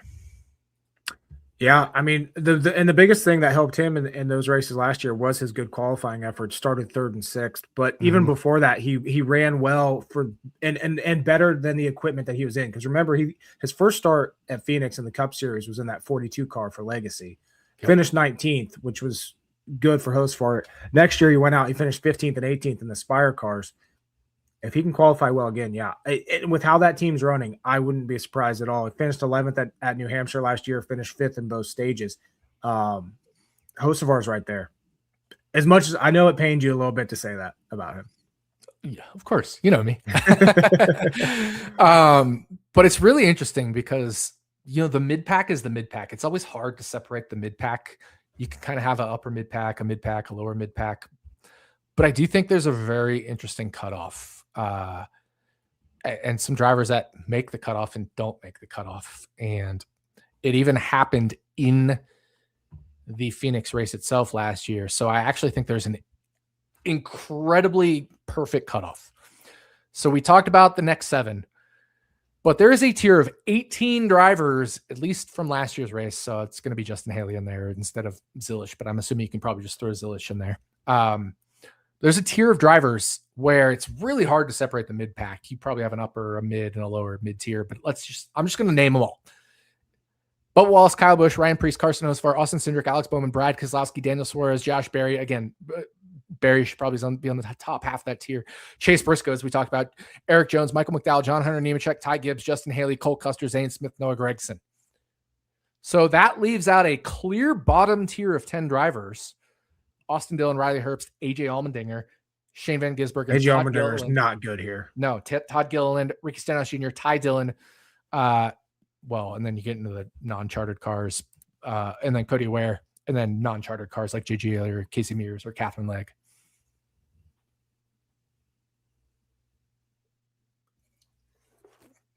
You know what's weird? Because I was thinking about Austin Dillon as you started there, and he was always decent there for a couple years, but he has regressed these last couple. And that whole tier going into the race was a clear bottom tier, and in the race they were still the clear bottom tier. Gilly was the best of that group, and Stenhouse the next best, but that isn't going to pull them out of the group because they raced at the peak of that group essentially. So is it actually a clear bottom tier? It doesn't mean they can't come out of the bottom tier and have a good race and setups right, new year, whatever. There's legitimately 2024. Yeah. But there's legitimately a bottom tier of 8 chartered drivers. Austin Dillon, both Dillons, Herbst, Allmendinger, SVG, Todd Gilliland, Stenhouse, and Cody Ware. Mm-hmm.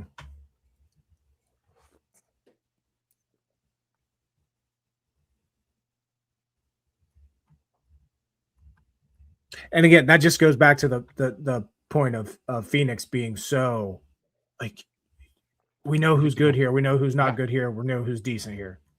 Now the one wrinkle is the horsepower and aero changes. True. So it's hard to account for that, but you at least got to take that in consideration. Mm-hmm.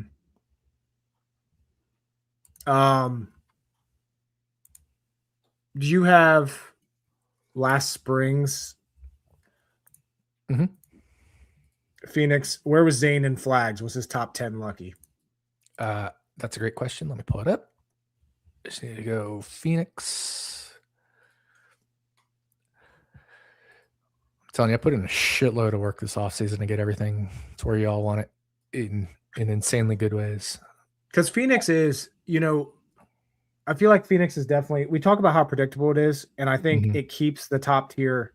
A lot of those drivers stay the same, but where we get all the variation within the rest of the running order is just the final restarts because they get so crazy. Like it happens almost every time here.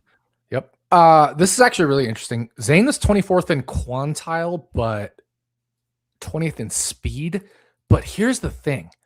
As long as your speed isn't like shitbox speed and you're still on the lead lap when a restart happens, you can easily punch above your weight, right? Mm-hmm. And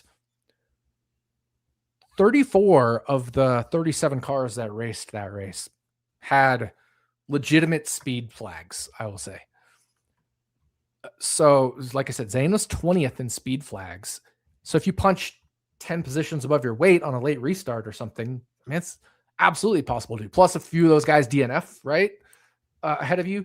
All of a sudden maybe you're 20th in speed flags, but 5 of those guys DNF. Now you're 15th in speed flags, and all you have to do is punch 5 positions above your weight to hit the top 10.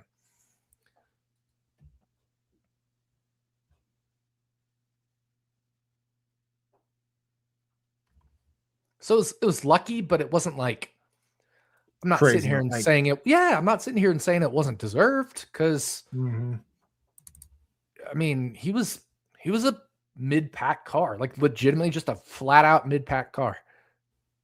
But he finished 9th, and that happens, right? I don't remember when the last caution in that race was. I can pull up the box score.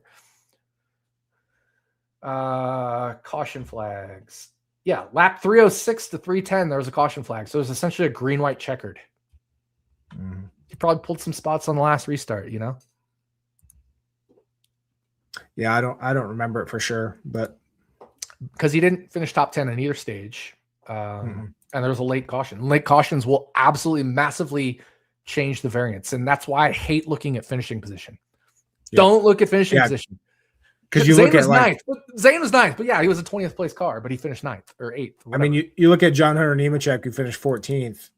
You know, his driver rating was worse than. I mean, he was mid-pack at best, driver rating. Like I said, he was 26. There was 37 cars, or sorry, out of 37, there's 34 cars that as long as you restarted near mid-pack in that, probably could have finished ninth like Zane did. It just happened to be Zane. John Hunter Nemechek was 26th in speed-based flags and in quantile, 28th. And he still pulled off a 14th place finish. Because there's a late restart, because strategy happens on late restarts. You know, probably some guys went and pitted and got tires and it didn't work out. I don't remember exactly, but you get the idea. And there was 1, 2, 3, 4, 5, 6, 7, 8, 9, 10, 11 drivers that had a legitimately major incident. 12, 13, 14, 15, actually, maybe not Cody Ware, 14 drivers that had a legitimate major incident. Just looking at the box score, I have it actually in my actual raw data. But you get the idea. I mean, 14, 13, let's say a third of the field had a major incident. So as long as you survive and you're 28th in flags, and you say a third of those drivers in front of you had a major incident, all of a sudden you go from, let's say 27th, you go from 27th to 18th among the surviving drivers, and then there's a late restart. It's easy to finish 14th when you're 18th of the surviving drivers. Yep. On a late restart.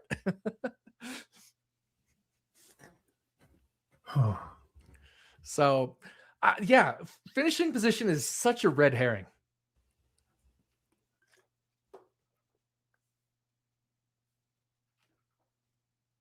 By the way, that's why we analyze. That's pretty fucking crazy, though, that Phoenix had like 14 drivers with a major incident. You don't normally expect that from Phoenix. No. That was the race that Ty Gibbs like destroyed the wall, didn't it? Or wasn't it?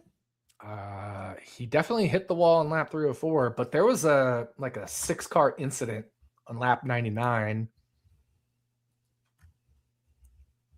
One of the recent Phoenix races, absolutely destroyed people.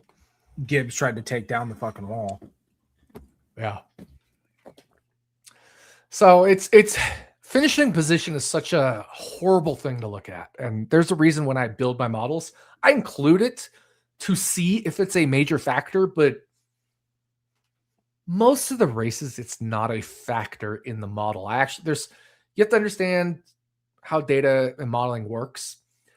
You don't just say finishing position goes in my model. There's something called feature selection, which a feature is something that goes into your model. So you can have a billion features, right? Finishing position, average running position, quality pass percentage, laps led, blah, blah, blah. And you can create all sorts of combinations of those features. But there is an algorithm that helps you figure out which features are the most predictive of future finishing position, because we're trying to predict finishing position. But that doesn't mean past finishing position is predictive of future finishing position. What's way more predictive, and I found gladly that I created this metric, is flags. Flags is the most predictive metric. And it varies from race to race on which flags. And it might not be flags. But the other thing is there's a distribution of finishes. So your finishing prediction can change, but then also the spread of that, how the distribution changes, will be other things that are non-flags, like your average running position to your finishing position differential, that spread. Certain drivers finish better than they run and certain drivers don't. And that changes how that spread gets modeled. So again, finishing position isn't the most predictive in your location of your average finish, but it does determine how that location tail changes and stuff. So we still can look at finishing position.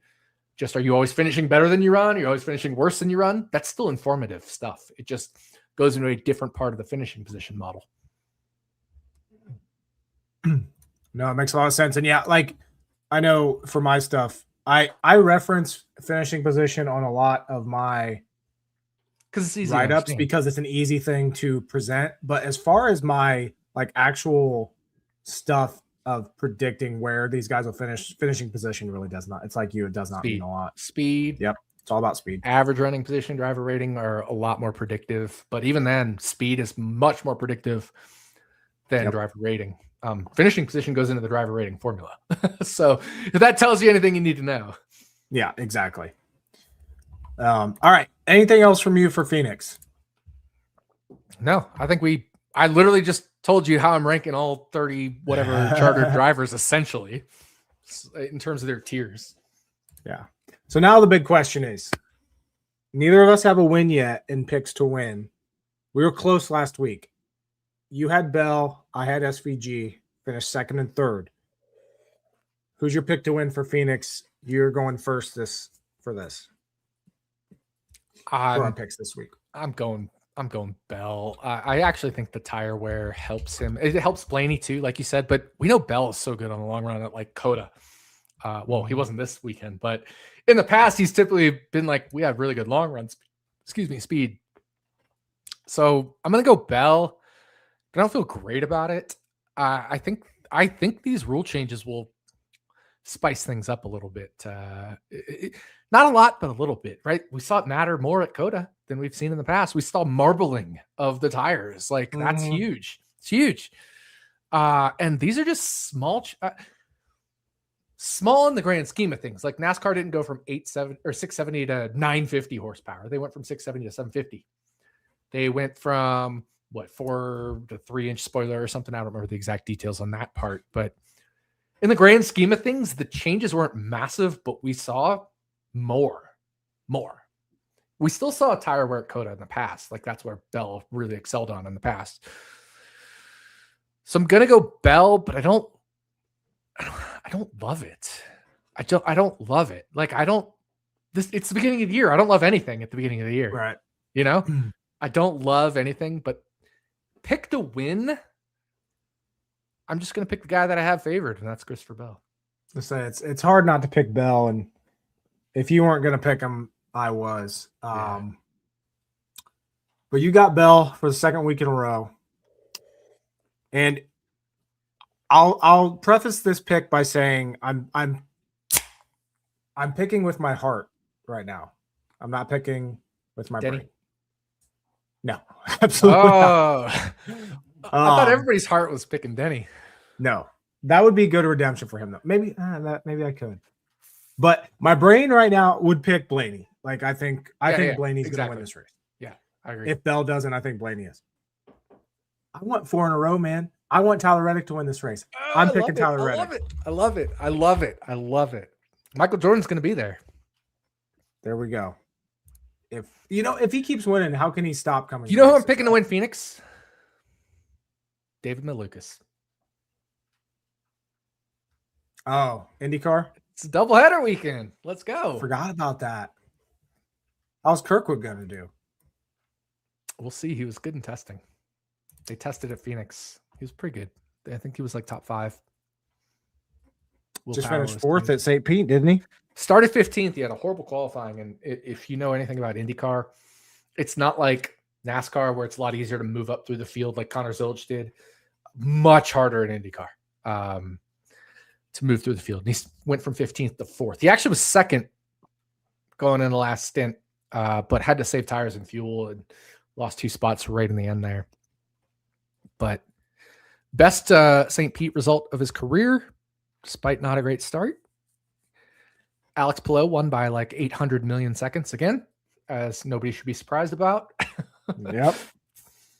Nice profitable day at St. Pete. Almost 2 units profit. And my non-tracked bets crushed. It sucks that I couldn't track every bet. I actually woke up in the middle of the night. One of those nights, that was like Friday night between practice 1 and practice 2.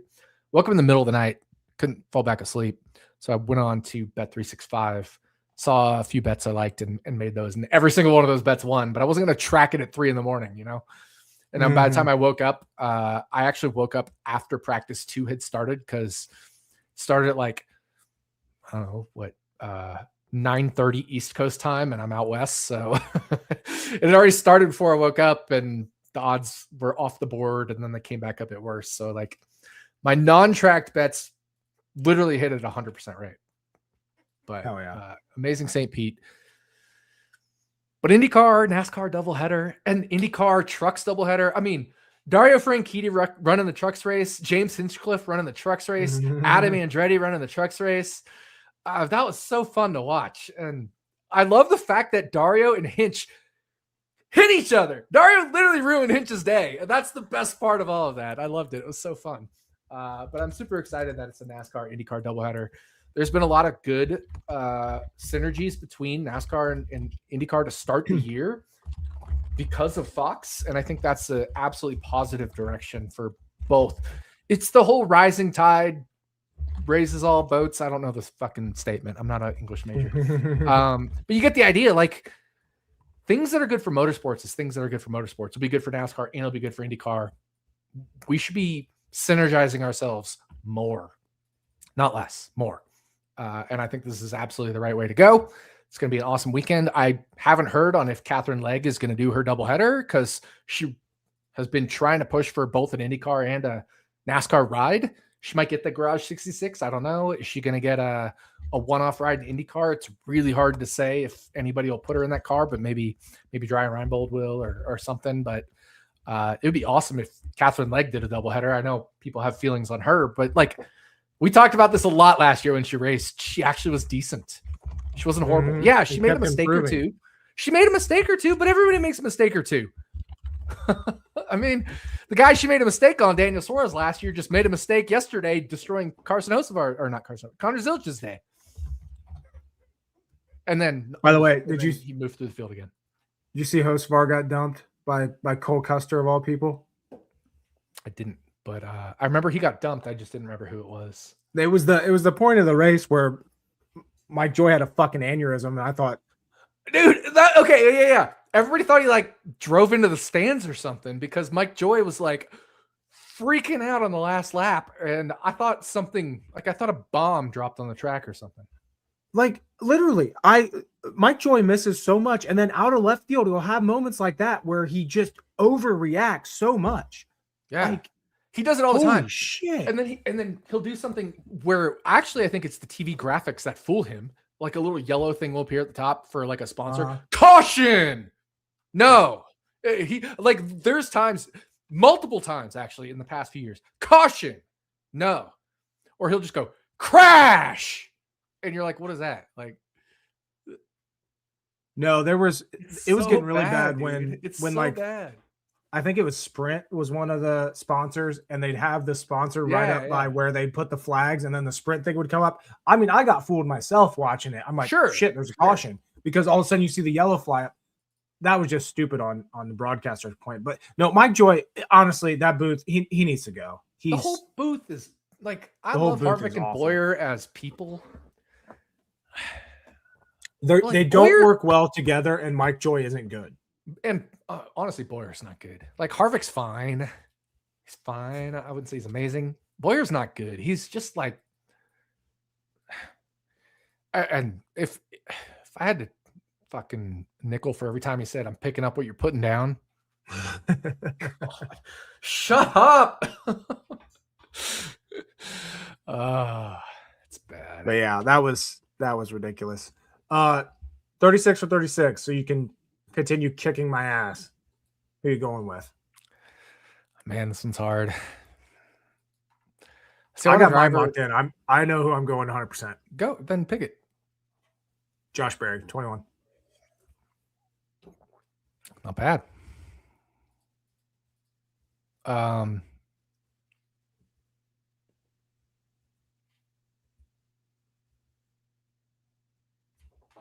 The question is, so like, and why this is so difficult is whether you want to burn a top tier guy this early in the season, especially with the horsepower change. And especially with the championship. Well, no, there's no championship for it now. Oh, fuck that. And it's also not the final race. Okay, well then I feel better about that. All right, I'm not gonna lie, I completely forgot about those aspects too. I'm still sticking with Barry, but I'm gonna go Blaney. That's Bell to win. Blaney to 36-36. You can't go wrong picking Blaney unless you're me, because I picked Blaney last spring and he finished 28th. Let me think about this, because Martinsville is such a good track for Blaney. Mm. And I actually think you're right. Maybe you want to get some data here on this shit. Fuck.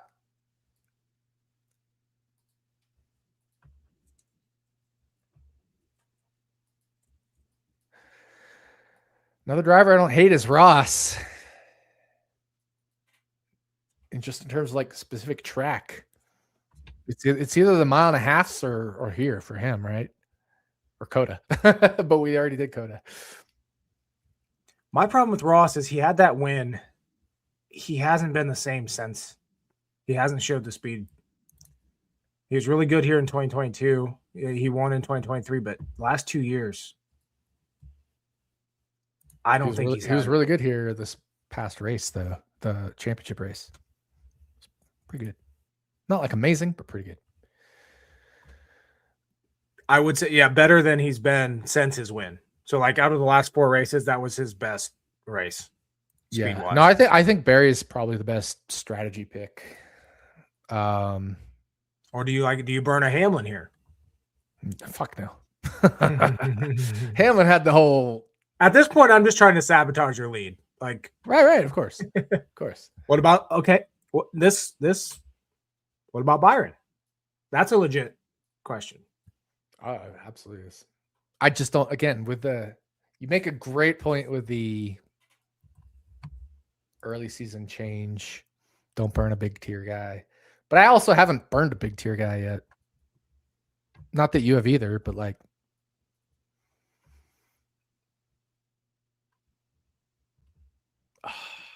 Everything just got difficult. I'll go legitimately first next week. We can flip flop who goes first next week. Okay. You kind of I was so locked in there. Yeah, you kind of made an amazing point. Do you burn a Hocevar here? No. You definitely don't burn a Hocevar here. You need to figure out who is way better here than their average track. And Barry is that guy for sure. Mm-hmm. If you're not using Barry here, I think you're using him at New Hampshire. Well, no, but that's the same thing. But that's the same thing with like Ryan Preece, right? Like, I don't know. The way Preece raced last year, I could legitimately see burning Preece at a lot of tracks. I'm a Preece hater, but he impressed me last year. In the championship race, he was 8th in speed flags and 8th in quantile flags at Phoenix, which for Preece is, and he won the Clash. Not that matters because there was a whole bunch of bullshit there.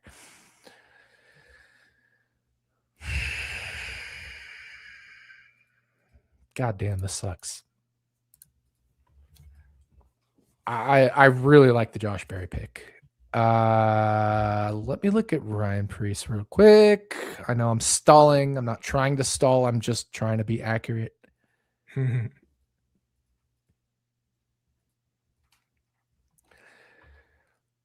Yeah, Martinsville is definitely his best track, but Phoenix is right up there.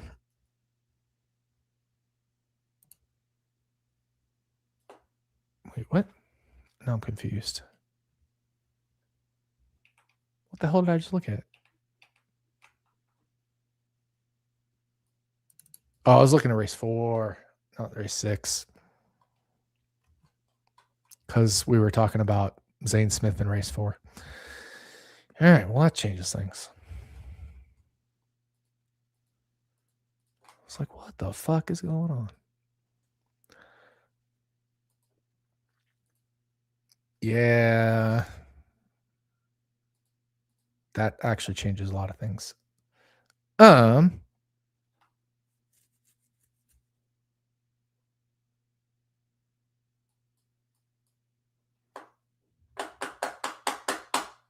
Fuck. This is hard. This is hard. Yeah, he was dog shit in that championship race. You know who I'm going to go with? I honestly don't have a clue. I think I have a clue. John Hunter Nemechek. No, God, no. I just need to filter one more thing, and that's all of 2025. And I have to pull up this driver.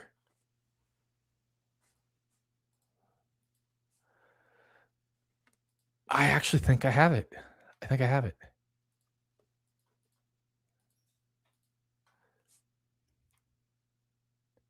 I mean, it's definitely up there. There's only, well, that track's gone, and it doesn't even count anyway because it's such a small sample size.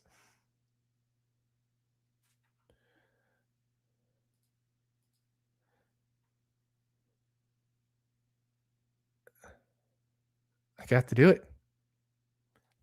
it. There's only one other track, but I'm going to use somebody else to that track, I'm pretty sure. Joey Logano. Man. Interesting. You know what? Joey I was gonna ask you. And he's really good at like new tracks. We always talk about that. And this is like new with the horsepower stuff. Joey Logano's 36 for 36. Wow. I think that'll end up being a really good pick. As much as I hate to say it. It's ballsy. As much as I hate to say it. Joey, all right, locked in. I'm on Josh Berry. You're on Joey Logano for Phoenix. See if I can try to cut into your massive lead again. I'm at 46. Nick is at 115. It's going to be tough. Even a good day out of Josh Berry is a great day out of Josh Berry is what's going to have to beat Logano. But before we wrap this up, one last curveball of the night. I see Indy 500 odds, best value on the board from Andrew. They've been on the board for 4 months now, but I gave out Dennis Hauger at 200 to 1. He is now down to 40 to 1, and he finished 10th in his debut at St. Pete. Just incredible. But currently,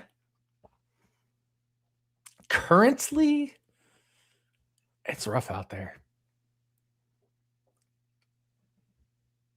Because you don't even know who's going to race.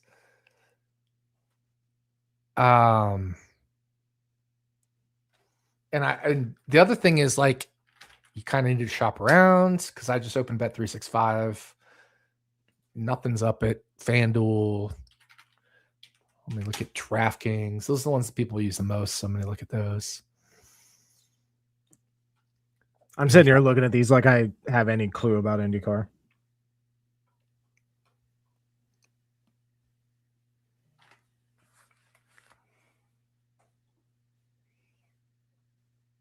Actually, I found the best value on the board.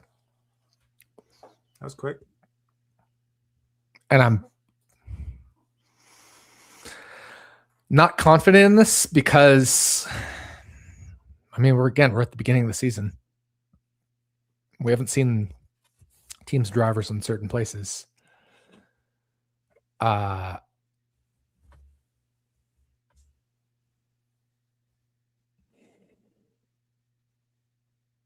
just like the top of the board is so short. You cannot go at the top of the board at Indy. It's so hard to do that. It's kind of like going top of the board on the Daytona 500. Indy will throw surprise winners in there a lot. If you're at DraftKings, and I don't feel confident about this, so I don't think it's a good bet. I don't think you should bet it necessarily, but since you're asking, Rinus VeeKay at 50 to 1 at DraftKings. Former pole sitter. When he was with Ed Carpenter Racing, was always near the front. He went to a backmarker team last year. He is slightly upgraded to a bottom third team, but it's a team that can theoretically produce speed at Indy. Connor Daly just ran really well for this team last year at Indy. Junko Salinger Racing. So Rinus VK 50-1. And I don't love it. There we go. I don't love it. But gun to your head, you had to pick something. Had to pick something. That's what I'd pick right now. By the way, thank you, Scott, for your comment. Great show this week. Thank you for our hard work and analysis. We have fun doing this. Yeah, and I've got super analytical this week just because, again, I built this model this offseason. I've put a shit ton of work, and I want to make sure that I use it, Yeah. So and I also was not prepared coming to this podcast. I'll be more prepared once things are more smooth in the process, which should be in a week or two at worst, just because the track position stuff threw me for a loop today because I got the COTA results, so the COTA lap by lap data, and it's like, okay, my what I thought was going to work for my track position adjustment didn't work. So it's not back to the drawing board. It's like I have an old track position adjustment that I thought was fine enough, but not great. So I wanted to really refine it. And when I refined it, it ended up exploding, essentially, in a statistical term, exploding.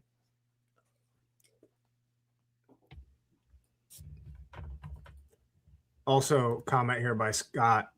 If he could let us know who he's picking in 36 for 36 this week.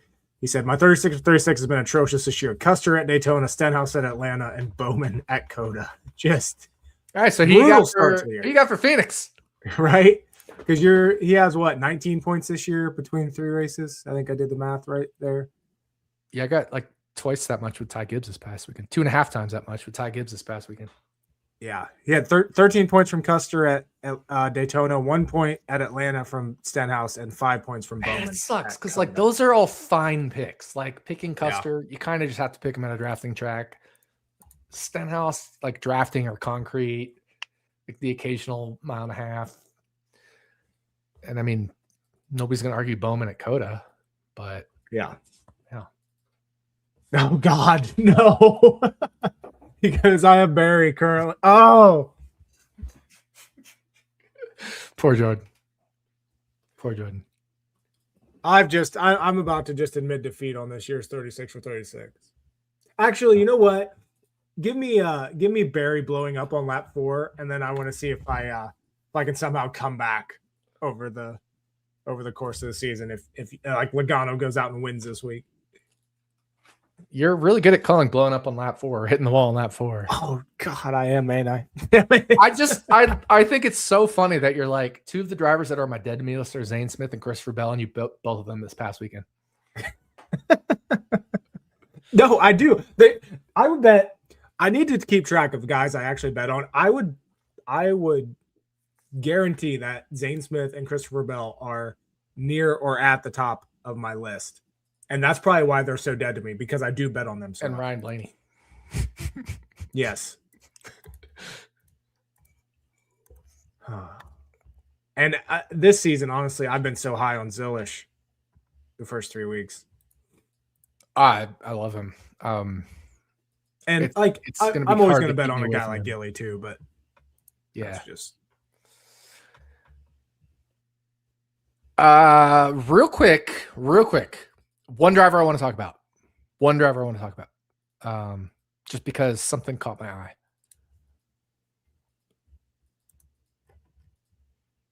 I'm just pulling up the data, as you know I've been doing.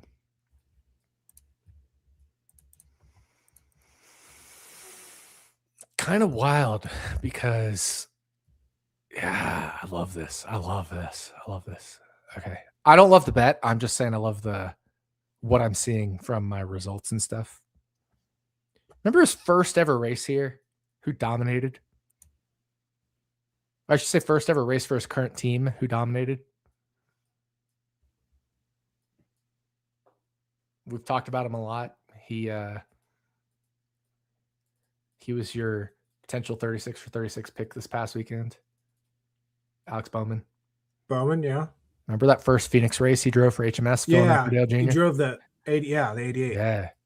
So I'm looking at his like rolling flags or Bayesian flags and stuff. And he's like 68-ish percentile, let's say, which isn't great, but it's in that third tier where there's everybody, but he's in the upper portion of that third tier. Well, like I said, there's like 18 drivers. 60-1. But Ryan Preece is 60-1. Bubba Wallace is 60-1. You know who leads that upper tier is Bubba Wallace.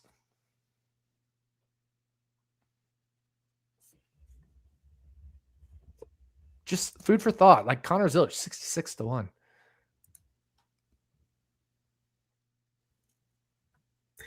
What's funny is Zilisch is at 66-1 At the Canby books, yeah. At BetMGM, because he's like, I was gonna say he's 25 at MGM. Mm-hmm.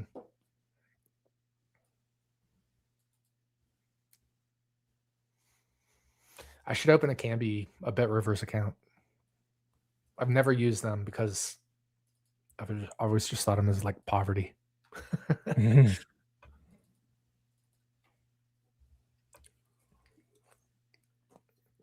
Just food for thought there. Like maybe not to win, but like translate those to top 10 odds. Might be the tier I look at come Wednesday on Running Hot.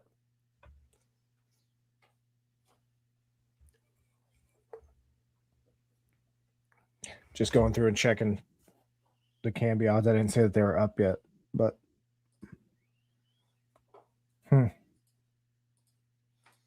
I don't know. Okay. Now you got me looking. Ty Gibbs 60-1. That's what I'm saying. I don't hate it. That mid upper tier. That's what I'm talking about. That mid upper tier, whether it's Bubba, Ty Gibbs, Bowman, Zilisch, Kyle Busch is 50. I think it can be.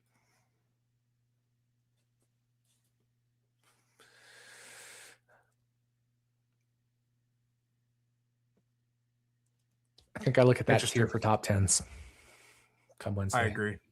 But I definitely agree. We'll know. I'll know tomorrow. I'm just at some point I'm going to abandon the track position thing and just be like it all washes out. But I think I have one final idea to kind of figure it out a little bit. But I mean, worst comes to worst, Zilisch was the 11th or 12th best at COTA yesterday, which isn't bad, but he probably was a top 5 car. So that's why I want to figure that position or that adjustment out, you know. But it's like a really big problem because you're like, okay, well, Zilisch ran 20th all day on average, but his speed was indicative of a 10th place car. Okay, so let's say he was a 10th place car, but then his speeds would have been faster, so he probably would have been more like a 8th place car. But then you adjust his times to an 8th place car, and then he probably would have low that. So it gets like it's this like iterative thing that gets smaller and smaller. But I can't figure out the actual path of that. It's a difficult statistical problem.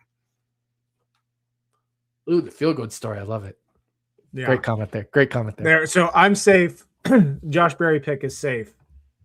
Scott's changing his pick to Hamlin. So expect Hamlin now to slam the wall on lap 4. That's a nice pick though. Like Denny Hamlin revenge, feel good like that. There's the narrative 23-11 winning the first 3 races, and Hamlin winning the 4th. I mean, that's a story. Jordan would love that too. Jordan wouldn't complain about that. By the way, I love that interview. He was like, I just front the money. Denny's the guy who actually like hires all the people. Yeah. All right. All right. Wrap this thing up. Over 2 hours for episode 3. That's it. Yeah. There was a lot. There's a lot. Like, there's a lot. It was the nitty gritty episode. I won't get as nitty gritty in future episodes. That's on me. It's all good. That's why we're doing this on Mondays. Exactly. It's true. You got all week to break it down into 120. So like 5 days, like 20-minute segments or something. Yep. All right. See you guys. Good luck.